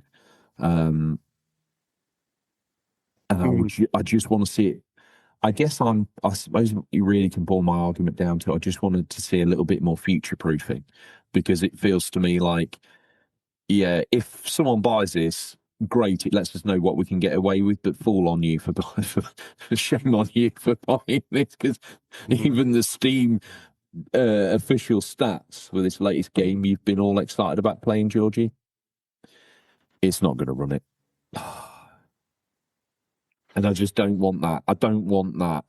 Because one of the things about PlayStation is you get it, you see the latest game, you buy it, you put it in, it works. Steam, you see the latest game, you think, oh, great, you get in that night, you get on your Steam Cube, you go to the store and it's like unsupported by this, it's not enough spec. Bugger! Now what? I can't get a new Steam Cube, so now I'm going to have to buy a PC. Oh, fucking hell. Yeah, if that is the case, that is going to be a big stumbling block. You'd like to think that isn't going to happen too many times, but like you say, with generations around the corner, we'll see. but it's interesting. I know it's very different from what we're used to. These sort of hybrid PC. I know technically PS5s and the Series X are sort of PCs in a way, but I like this sort of in the middle ground. You know, a bit like a Switch done the hybrid. You know, take anywhere game, but also on your TV. This is that sort of you've got a PC, but you haven't got a PC. You've got a console, but it's not a console. It's a PC. You know, you've got that. And this thing, really, in the grand scheme of things, isn't much further up the evolutionary tree from a Steam Deck OLED. Really, why not just do one of those with a dock? Yeah, I mean, I read somewhere that was like 6 times more powerful than a Steam Deck, which isn't a lot actually. When you think how much more powerful a PS5 Pro is to a PS5, yet some of the games are hard to see where the increase is. You need hundreds of times more really to get. So it's not that much more. 6 times sounds loads, but as we get more, a Steam Deck will run your Horizon with slightly compromised specs. Yeah. I think I'm just excited because there's something new. You know, it seems as a drag. I'm excited because there's something new, RGT. I just want to see them like extinguish every hurdle for complaint, and it'd be like, I need this machine, and it's flawless, and it's more powerful, and therefore it's future proofed. And yeah, I just wanted a little bit more of a good news story. This is a good news story, but I wanted to slam dunk for Steam, I suppose. Yeah. Last bit of news. Over on Nintendo Life, in case you missed it, Liam Doolan, he's not sort of bounced on the knee. He was sort of on the bottom step of the stairs, to be honest, taking a time out, was young Liam. He saw red very early as a kid, you know, one of those ones, and he never knew you'd end up in a bit of a ruckus with him, young Liam. But he was one of those people that you'd beat him, you'd get him down on the floor, and then you'd be like, okay, this is over. And then he'd jump up and try and fight you again. And it was at that moment that you realised that the only way that you were going to beat Liam in a childlike scrap was to kill him. Oh. Yeah. But, you know, age, maturity, and sure, no doubt failed attempts of fights on the football field proved to Liam that he was a reporter for a software house. And that's of Nintendo. So he's obviously, he's learnt his lessons. In case you missed it, he says, Red Dead Redemption Switch 2 release is a free upgrade for Switch owners. Now, this appeals to me, because I have this on the original Switch, and to be fair, I've played a big chunk of it, and it plays perfectly fine. But guess what? Red Dead Redemption and Undead Nightmare fans will soon be back in the saddle with Rockstar Games recently announcing it's reviving John Marston's Journey on Switch 2 and multiple other platforms this December. So this is news for everybody, but biggest news is for Switch 2 owners, because I think they got left a little bit behind. While the announcement already had many cowboys jumping for joy, in case you missed it, Rockstar Games has also confirmed this will be a completely free upgrade for existing owners. This applies to current owners of Red Dead Redemption on the Switch and existing PlayStation and Xbox owners. You'll be able to pick up where you left off, and here's the official details from Rockstar. Current owners on PS4, Nintendo Switch, or digital backward compatible version on Xbox One will be available to upgrade digitally for free. Anyone who owns a PS4 version can utilise the previous PS4 save data to pick up exactly where they left off, and Switch 2 players can continue with their previous save data from the previous Switch console. So if you've already got the Switch release, you can update your copy when this rolls out on the 2nd of December, so just around the corner. The Switch 2 version will come packed with the single-player experience of both games and also include bonus content from the Game of the Year edition. Additionally, it features support for DLSS, HDR, mouse controls. You never ridden a horse with a mouse, boy. You never lived. And the same fluid 60 frames per second gameplay at high resolutions.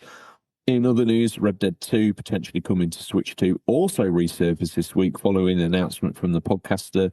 Him and Jez Gordon must be fighting tooth and nail for space on there. Nate the Hate claiming it's still happening. RGT, the upgrade for the Switch 2, news that no one really needed. The fact that they're bothering to upgrade it on PS5 and Series X has me a little bit intrigued because the game really probably looked as it was ever going to look and ran as well it was ever going to run. But, yeah, I think there's a theory behind this.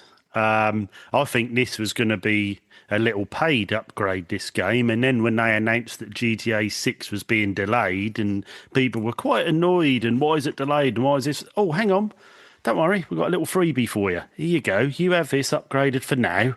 This will keep you happy while we just push away the news that GTA 6 is being delayed. That's what I think anyway. I think they wouldn't have gone to all this trouble.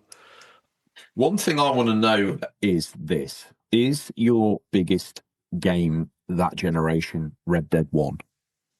I think not.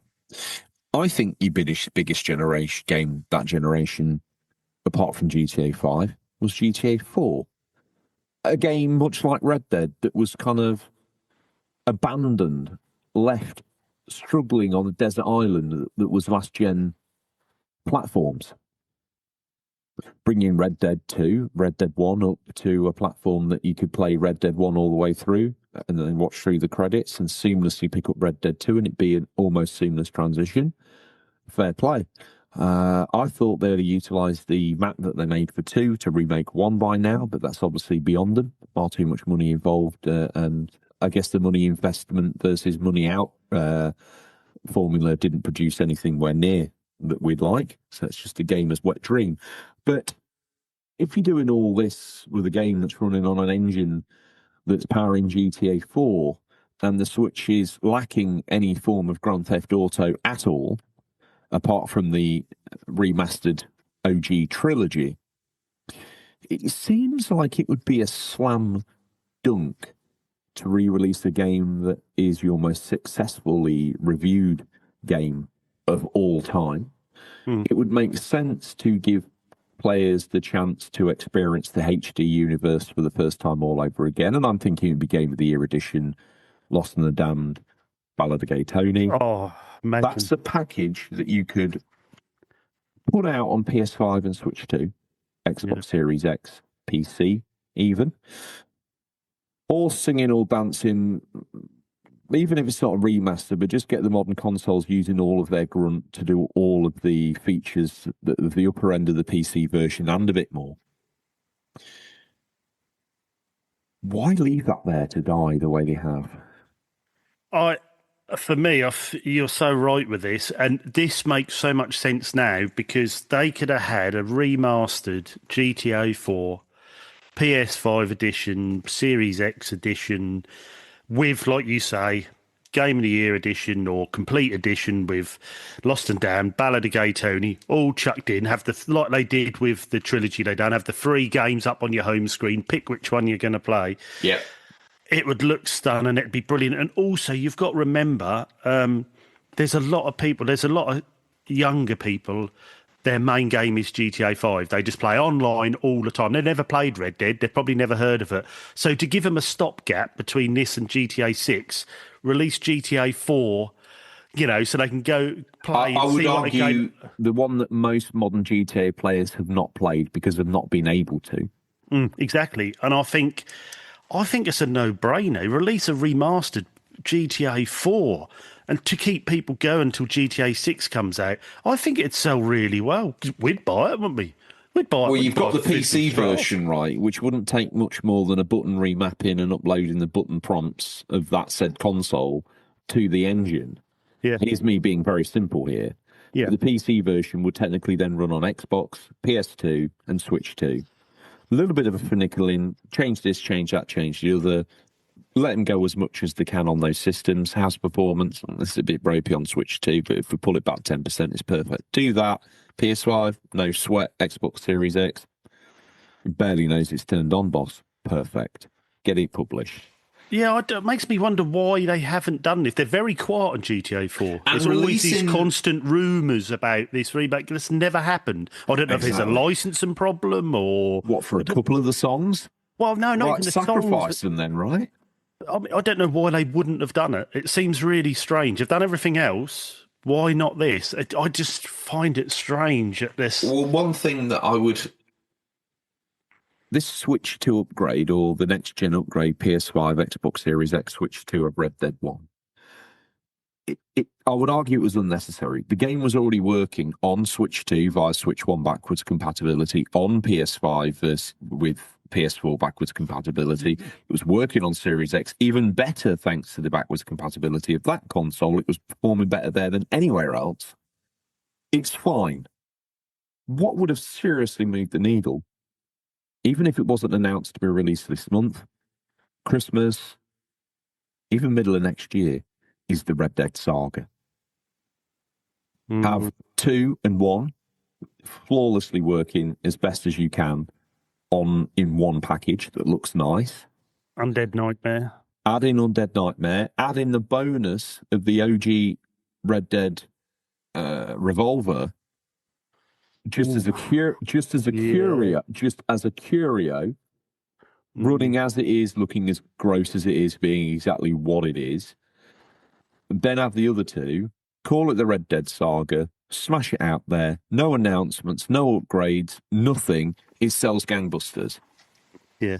A Switch 2 free upgrade, as nice as it is, seems like a waste of effort and time. I think it was they knew that GTA 6 was going to be delayed. I mean, does Red Dead look that much different to, the Switch 2 port to the Switch? It's a few month job, skin over the top. Let's release it for free. This will keep people ticking along. I think that's what it was more like.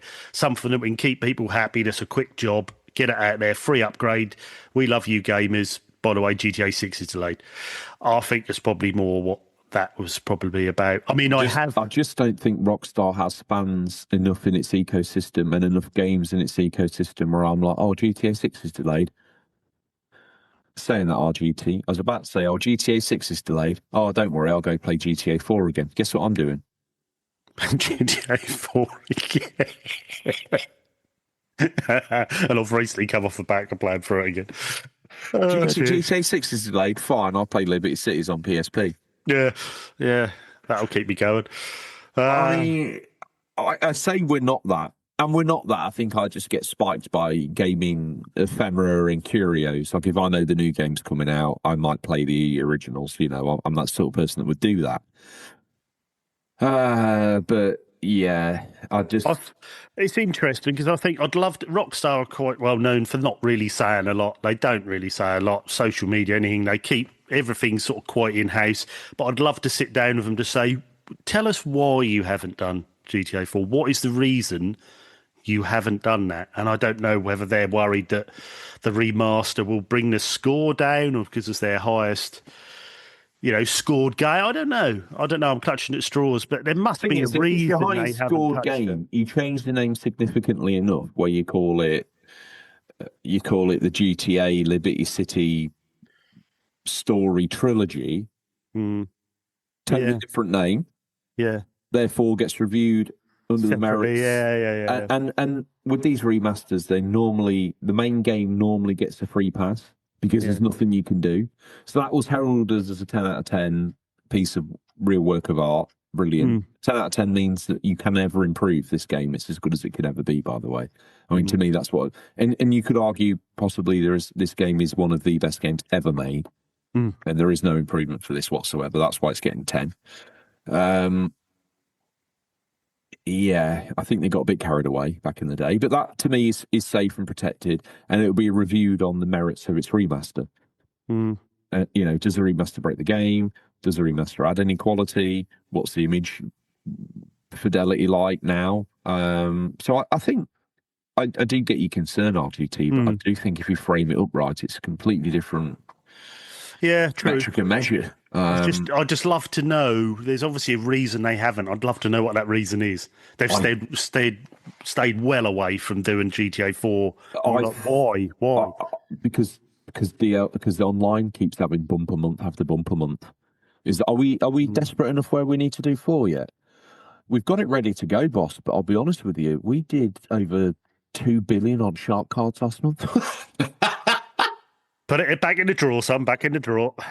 Ice it. GTA 4's not going to get a remaster for its... Well, we're past its 10th anniversary. Yeah. And not even a card. I think that probably shows you where Rockstar's at. I think that draws a line under the news, RGT. Thanks for that gameful and rather interesting news scenario. As always, the stories aren't always here for their face values. They're normally here to expose, underline, and discuss a more deeper wound or talking point within the industry. And I think we, well, you know, if you're allowed to review your own mess, I'd say we did quite well there. But if you've got an opinion or take on the news that we missed, they can get in touch with us. How, RGT? Well, you've got questions at unofficialcontrollerpodcast.com. Let us know your opinions, or if you want a Discord link, or if you want to let us know any show ideas, anything, just jump on there. You've got Instagram, you've got X, which, I mean, is anyone on Instagram and X anymore? But I suppose people still are. Or you can contact me on It's a look but don't touch scenario, those two platforms now, I think. Yeah, we're there in spirit. Well, we're there to doom scroll, look at everyone else's content but our own, and actually look at no one we care about's content. Just literally doom scroll shit. Yeah. And that's really what Instagram's become. Yeah. Really. Unfortunately. But yes, you can still contact us on there or DM us. And let us know your opinions, and, you know, from anything from what you thought of the news. Are we blabbering too much? Do we know anything about games? Or whether you just like your Discord link, just let us know, and messages on any of those. So we'll see you on the Discord where the conversation continues. I am thinking about bringing back listener letters, queries, questions, or whatever. I think, first of all, let's do that through, because I know the Discord is available to everyone. It's free all of the time, everywhere, all at once, and you've all got everything on there to discuss, from what you ate for dinner yesterday or to the last bodily movement of your pet. I love it. I see it all. But to some people, me included, Discord is a bit of a weird environment. As you know, I'm a bit technically limited, so I'm going to throw it open to people to say. I think the method to which I want to explore bringing back listener feedback, questions, comments, or whatnot, I want to do through the medium of the email address. So questions@unofficialcontrollerpodcast.com. Send us in your inquiries, so you don't even need to be part of the Discord. I'm opening this up to the wider audience. Many of you who listen in your thousands, week in, week out, who aren't on the Discord. Let's give you the chance to get involved and give everyone the chance to shoot their thoughts out there. So at the end of the news, we'll read out one question, a selection of questions, whatever it is, from the email, and we'll look forward to answer that. Now, that can be an internet question, it can be a gaming question, it can be, let me throw it out there, it can be anything. If you're struggling with a relationship and you think that me and RGT can advise you on that, if you're that desperate, questions@unofficialcontrollerpodcast.com. You're caught between a social dilemma. You're out with your partner. See what I did there? Very embracing. They've made a bit of a social faux pas at the dinner table. You don't know whether to pick them up on it or not. You've messaged the show. What do I do, RGT, George, Seb, Scott? What, Bobby, OG, Tom? What am I doing? And you can address it to any member of the team or all of the team. Obviously, we're probably better placed to field questions about games, but heck, do you know what? I see some value in someone as socially inept as me answering your personal questions. I think there's some legs in that. Wow. Anyway, you know when, where, and how. We've opened the taps. It's up to you now to pull through.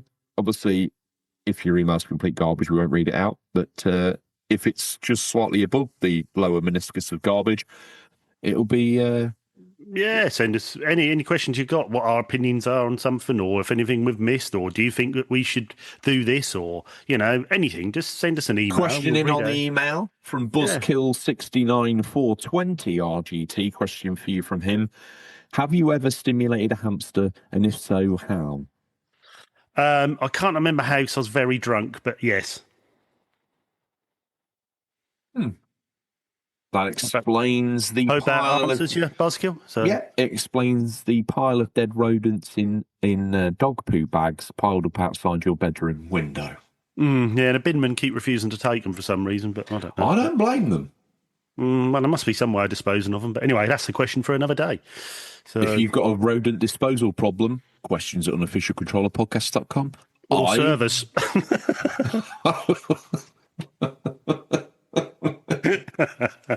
It's a bit of a push me pull you. RGT, now we've done that, we've done this, we've done the other, we've done that, we've done all that sort of stuff. Now, Yes. if you're new to the show, you're thinking, what now? But if you're a show veteran, you already know. Now, we did the talk there, all the free stuff at the beginning and a little bit more like now. If you want to support the show, you can do. It will always be free. It will always be free. So if you're a grifter, yeah, I'm looking at you.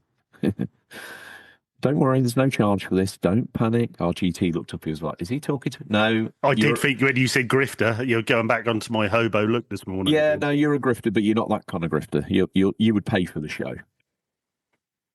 But you didn't have to. Okay? Yeah. It'll always be free. So what I'm saying is if you want to support the show, click wherever you're watching this, listening to this, doing whatever you are with this at the bottom of the show notes. There will be a link to a place, nice, safe, secure, with our podcast provider, Buzzsprout, where you can support us from anywhere as little as $3 a month. And if you pay $3, one thing you will get instantly is a T-shirt, bizarrely, worth probably more than a year's subscription. So you got to wonder if we're completely normal, RGT, but one would say there is no better deal in gaming right now.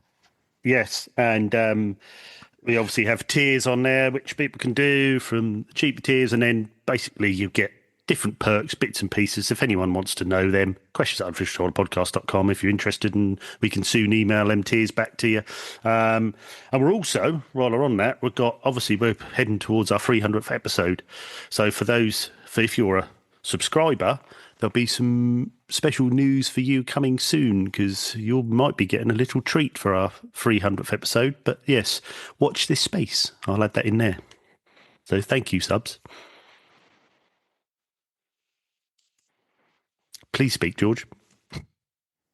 I can feel a final yet brutal bankruptcy Of me.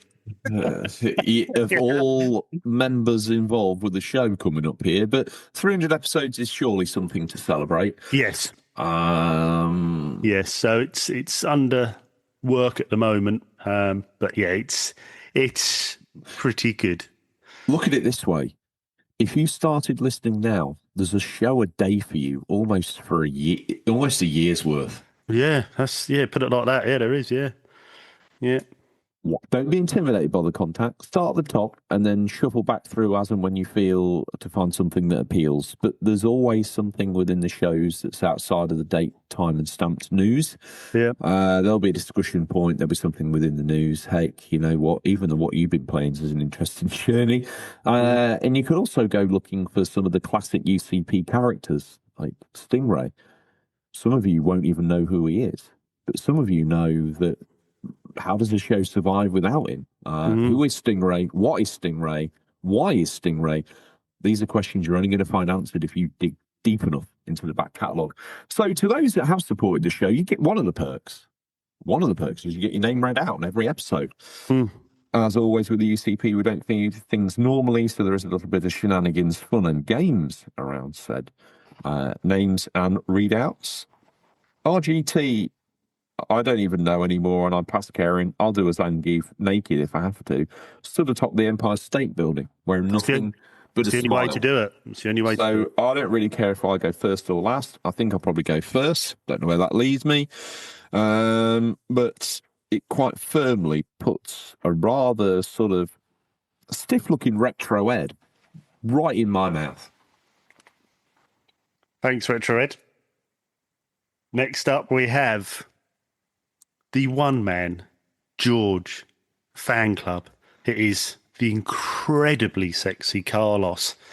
And the thing I like about Carlos when he's on Discord, he's got a very curated collection of imports and arcades. And every time anyone talks about a certain import or a certain game or a rare title, a little picture pops up from his collection, and every time I just think, oh, I wonder all the stuff you've got in that collection. I bet that is incredible. I'll tell you one thing. There's a few people with some strong collections, curated nice collections, and names that spring to mind: Tingle Tuna, people like that. It's not big, but I tell you what, he knows how to use it. And Carlos is the same. He's got like this area that he's dedicated to his consoles and his gaming, but it's not littered with gaming tat. Like you or me would make the mistake of sort of covering it in sort of lowbrow gaming ephemera and tat, and really sort of drag the area down. But Carlos, he doesn't accessorize with like a gaming light, does he? He doesn't accessorize with that. He accessorizes with imperial green walls across a shelving unit of like a walled burnut. No, a bird walnut. It's like if the Tate doesn't exist, by the way. That's like if Tate Modern Gallery done a gaming gallery. It's curated, it's classy. It looks, it's very cool. I mean, mine looks like a bloody pound shop compared to. I mean, there's a difference there. You're collecting £1 games that were big back in the day from a charity shop. He's perusing, curating. Was. No, was. I remember watching a documentary where heroin addicts said that, heroin addicts never stop being heroin addicts. They just kind of learn to live without it. I would say, RGT, that you fall firmly into that sort of addiction level. You hate me. Who hurt you?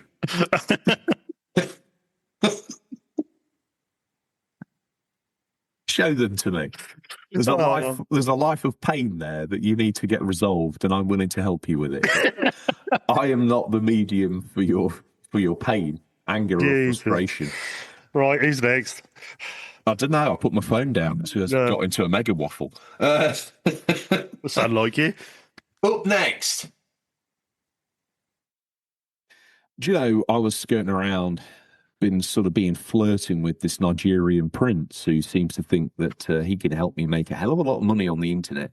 Now, I tell you, Otungu Fatangu is probably one of the most keenest and respectable gentlemen I've ever met on the internet. And his sort of demonstration to me about how if I help him in his moment of pain, he'll be able to sort of repay that with the millions that he will unlock by me sort of sending him a couple of £100. Now, anyone listening now goes, George, that's a mistake. And anyone with half a brain would know that Tungu Financial Developments is not a safe investment portfolio. Now, I am what can be described as an idiot. But if you need some help making a good investment, a sound investment, outside of Otungu Enterprises, you probably need to be looking at someone like Firm Returns. Not only is he wise enough to support the show, he's wise enough to help you navigate every single property portfolio investment package that you could find on the internet and help you generate some firm returns. Who's next? Brilliant. Thanks for that. And thank you, Firm Returns. A slightly smaller story. Thanks, Trestles in New York. Best wings in New York. Next. Here's a man who exists across all of time and space. He floats within the ephemera between planets. He floats in the space between dimensions. But I tell you, everywhere he will turn up with one of the most curated and finely displayed collections of blue-spined PAL Dreamcast paraphernalia. It's Roast Space Monk. Not only is he a very nice collector and displayer of all things Dreamcast, but having met him in person, I would also say he's a very lucky wife, because not only is he crushingly kind, he's also seductively handsome. Without a doubt. Without a doubt. Next up, we have the Italian stallion. The man that has the unlimited number of PS3 games that just still keep cropping up on Instagram and on Discord itself. I mean, he is like the quick flips of Essex. It is Bada Binkster. Thank you, Bada Bingster. What's a quick flip in Essex? Because I tell you what a quick flip is in Farmington, and it's not that. Whoa. Quick Flips is YouTube, is Phoenix Resale and his store, and he flips games to buy more games.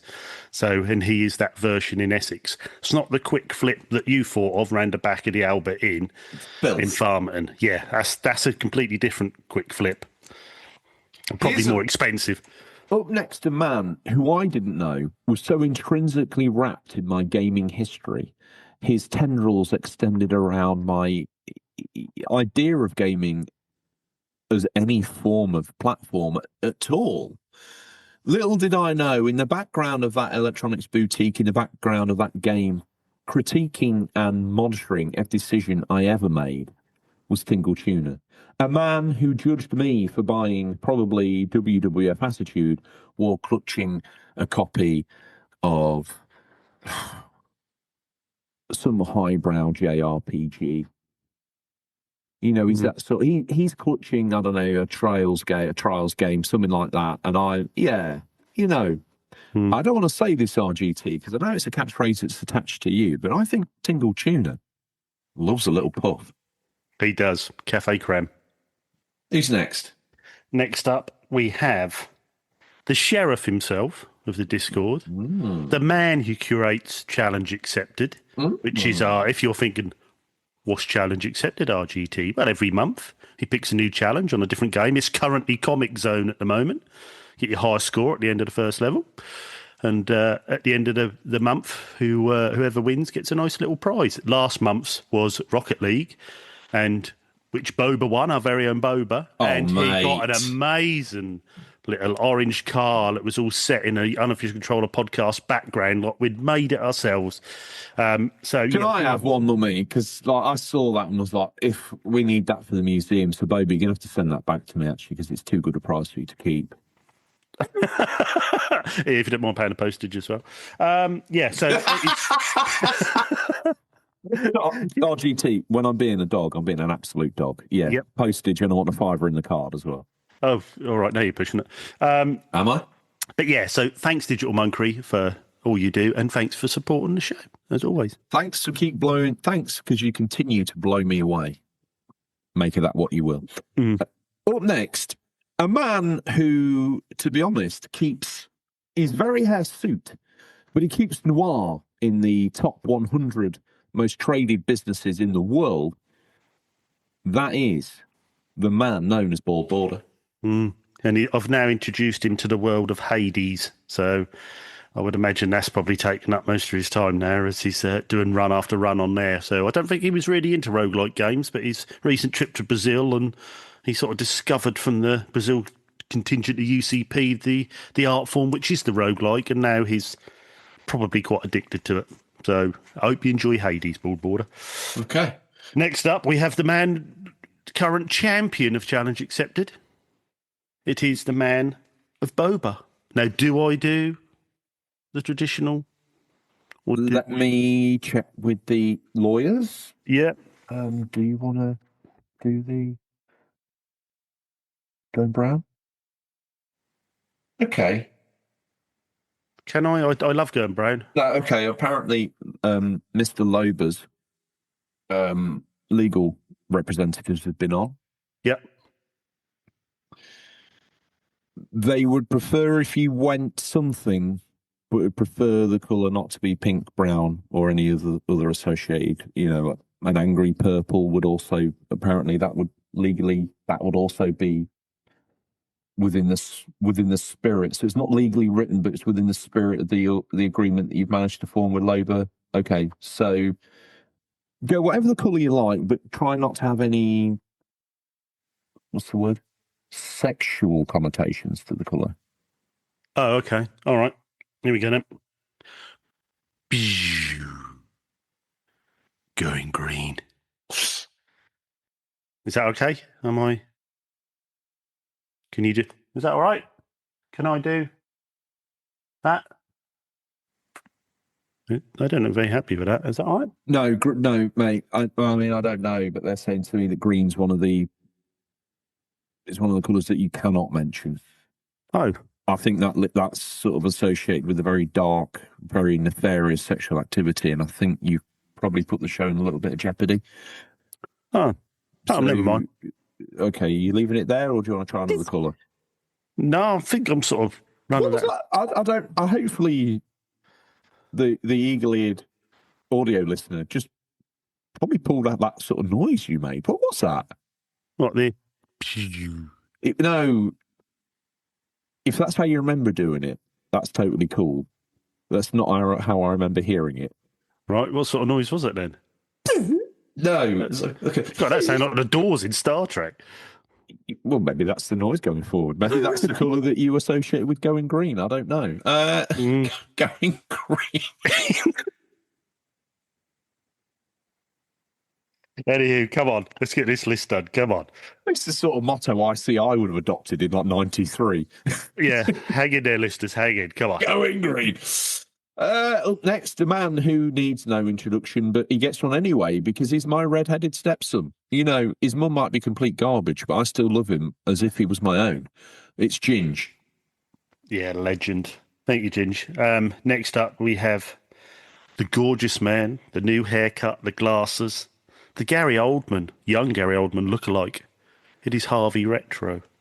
Every step he takes. Oh. Like it just stepped out of a salon. Bobby Retro. That's his new theme song. It is. But I know you're really busy, Harvey, but can you please do a Christmas catalogue video on YouTube this year? Because I love watching through those old Christmas catalogues. One thing I want to know is how much does Harvey Retro pay Greg to sort of push backwards on a skateboard while holding a battery-powered fan upwards in his hair, so it's always sort of just billowing? Oh. I think Greg's got more about him than being a skateboard structure, but at the end of the day, Harvey's hair needs that kind of... It needs that. I just like telling people that Harvey's my friend because he's so cool. I don't think I would have the guts to try and push a lie like that. Well, I have to have a little lie now and again, so then I seem more popular than I am. Mate, dude, to think that the Lord of Darkness himself would be seen dead in a 100 square metre radius of you or I is... Wow. That cuts deep. It's hard to believe. Yeah. It's really... Well, on that one, who we got next? Wow, well, I tell you someone who never stops pushing the show. And if you want to see a metric and measure about what makes a good listener, it's Emma Sharp, paid out of her own pocket to travel the globe and push the show into every single dark corner you never thought it should go. Yeah, exactly. Yeah, bless you. Thank you, Emma. Next up, we have... I'm not going to do the old we don't know where he is, but it's just nowhere near Berlin. Greg, thank you very much indeed. And I bet you're still flat out with Forever Skies, bless him. I bet he's... Ooh. Yeah, I bet he's put some hours in. I would like to get him back on, actually, for like a post-launch, everywhere, kind of, how's it going? What does it look like from your point of view of your job in the industry once a game's launched? Sort of where do you go then? How does that switch from launch to in-life support, etc., etc.? It'd be interesting to... I don't think any podcast has ever covered that, so that'll be interesting to do. So, Greg, get into it. Up next, everyone loves not in that way. Well, some people do in that way.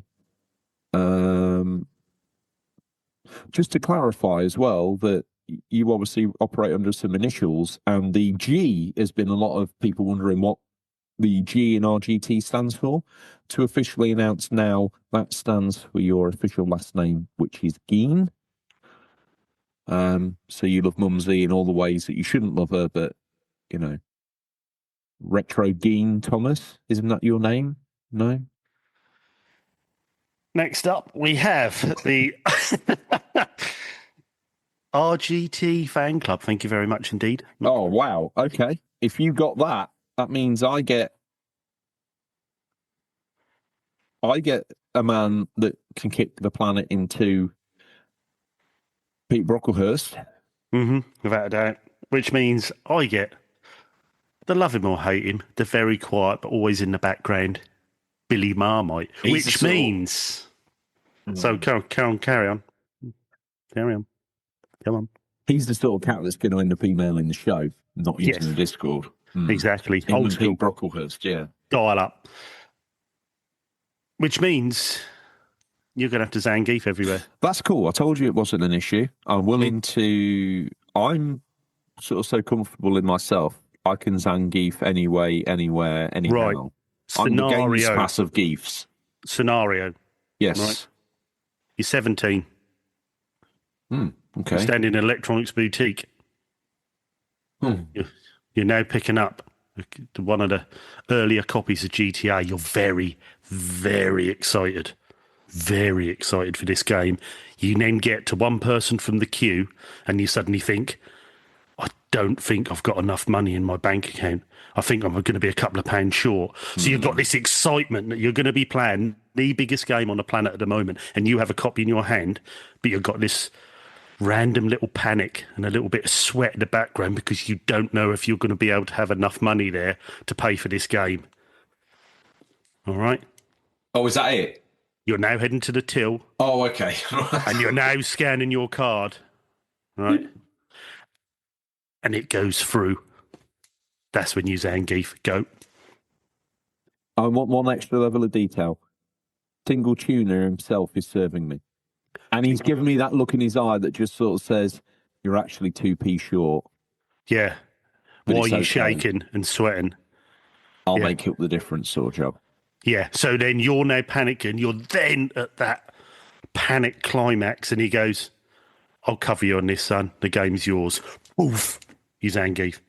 Okay, so the Geef is the release, and the Fat Zangief is the sort of the Fat Zan is the uncertainty. Yeah, the uncertainty. So you've got Fat Zan panicking, sweating, your excitement. I'll tell you what, you're worried. If there was a £20 tier for the show, Fat Zangief would have to be. Yeah, it's for this one. Right. Okay. Go. Come on. Let me method act. So here's the game. Yeah. Here's one case. Yeah. That's you gave so loud it hardly come out. We just heard a little bit of a panic warble. It's probably best when you imagine the Geef anyway. Yeah. Thank you, Fat Zangief, as always. Thank you to everyone that finds it within themselves to send some money. One would imagine they're the smart people because they're upgrading their wardrobe for £3, which isn't really anything, while simultaneously getting the behind-the-scenes access to the show that they love and you love. And the fact that you're not contributing, it'll always be free, but you look like a grifter now, don't you? Nearly 300 episodes, FOC in your back pocket. What I'd say, listener, is at least Dick Turpin had the respect to wear a mask. Wow. RGT. Wow. Are you hoping to play? I mean, that's a joke, by the way, everyone. Don't turn off in your thousands. No, you know I love you. Question unofficial controller podcast. That's gone ping, ping, ping, ping, ping, ping, ping, ping, ping, ping. Even more incredible that the show's live. And currently, at the rate I'm running, if you're listening to this on a Sunday, it's a miracle. Yeah, back to what I'm playing. Resistance 2, a bit more of that. Well, I say hopefully I'll have a bit more time this week. It's not looking likely, but hopefully a bit more of that. Probably a couple of hours, and in between it's just going to be Ball X Pit. That's going to keep me ticking over in those little windows of game, and I can do. So there'll be more of that, I think. So that'll be pretty much it, to be honest. So yeah, what about you then, George? Well, at the rate I'm regressing, RGT, it looks like by the time I speak to you again, I'll be coding Pong. I don't know how much further back I could go in the gaming industry, but I'll give it a damn good go. I think I'm going to continue playing a bit of GTA 5. We're getting things a bit more settled now, so I want to try and give Rachel a bit of time on Persona 5 before that totally fades, because she's well over halfway through that and, you know, loving it. So it might be time for her to have a little bit of gaming time this afternoon, which I would quite enjoy. Maybe when we get settled down this evening, we can get that running. Other than that, I think obviously lots of decorating going on, so I'll probably find a ball of clothes to crawl up on and play GTA Liberty City. I was playing Vice City, but then decided to give Liberty City a go, and actually I that was sound controversial here, RGT, but the only thing that holds that back is the unlicensed soundtracks. Everything else about it screams better experience. But that's just me. I've always had a soft spot for GTA 3 in the city. It was the first time I looked at a PS2 and went, oh shit, that is unbelievable. Maybe it's time I stopped poster waving for Dreamcast, which even by this point in time is officially dead. Yeah, it's 6 foot under by this time. Yeah, that PS2 might be a lot of things, but it's not Shenmue. What's this GTA? Oh, sugar. Yeah, but the radio's not going to cut out when you go under a brick. But the rain's not going to... Yeah, it doesn't have like a weather site. Oh. Yeah. But the cars don't get that. You're always stuck at night time. Yeah, but, that vehicle, it would only make sense for it to operate in this area of the city. Well, surely if someone gets run down, the ambulance thing, And you can't just get in any car. Set that on fire, because it's not as though the fire engine's going to leave that place in. What was Shenmue again? Can you punch someone? Yeah, but he's Landy in it. Told you it was shit. Yeah.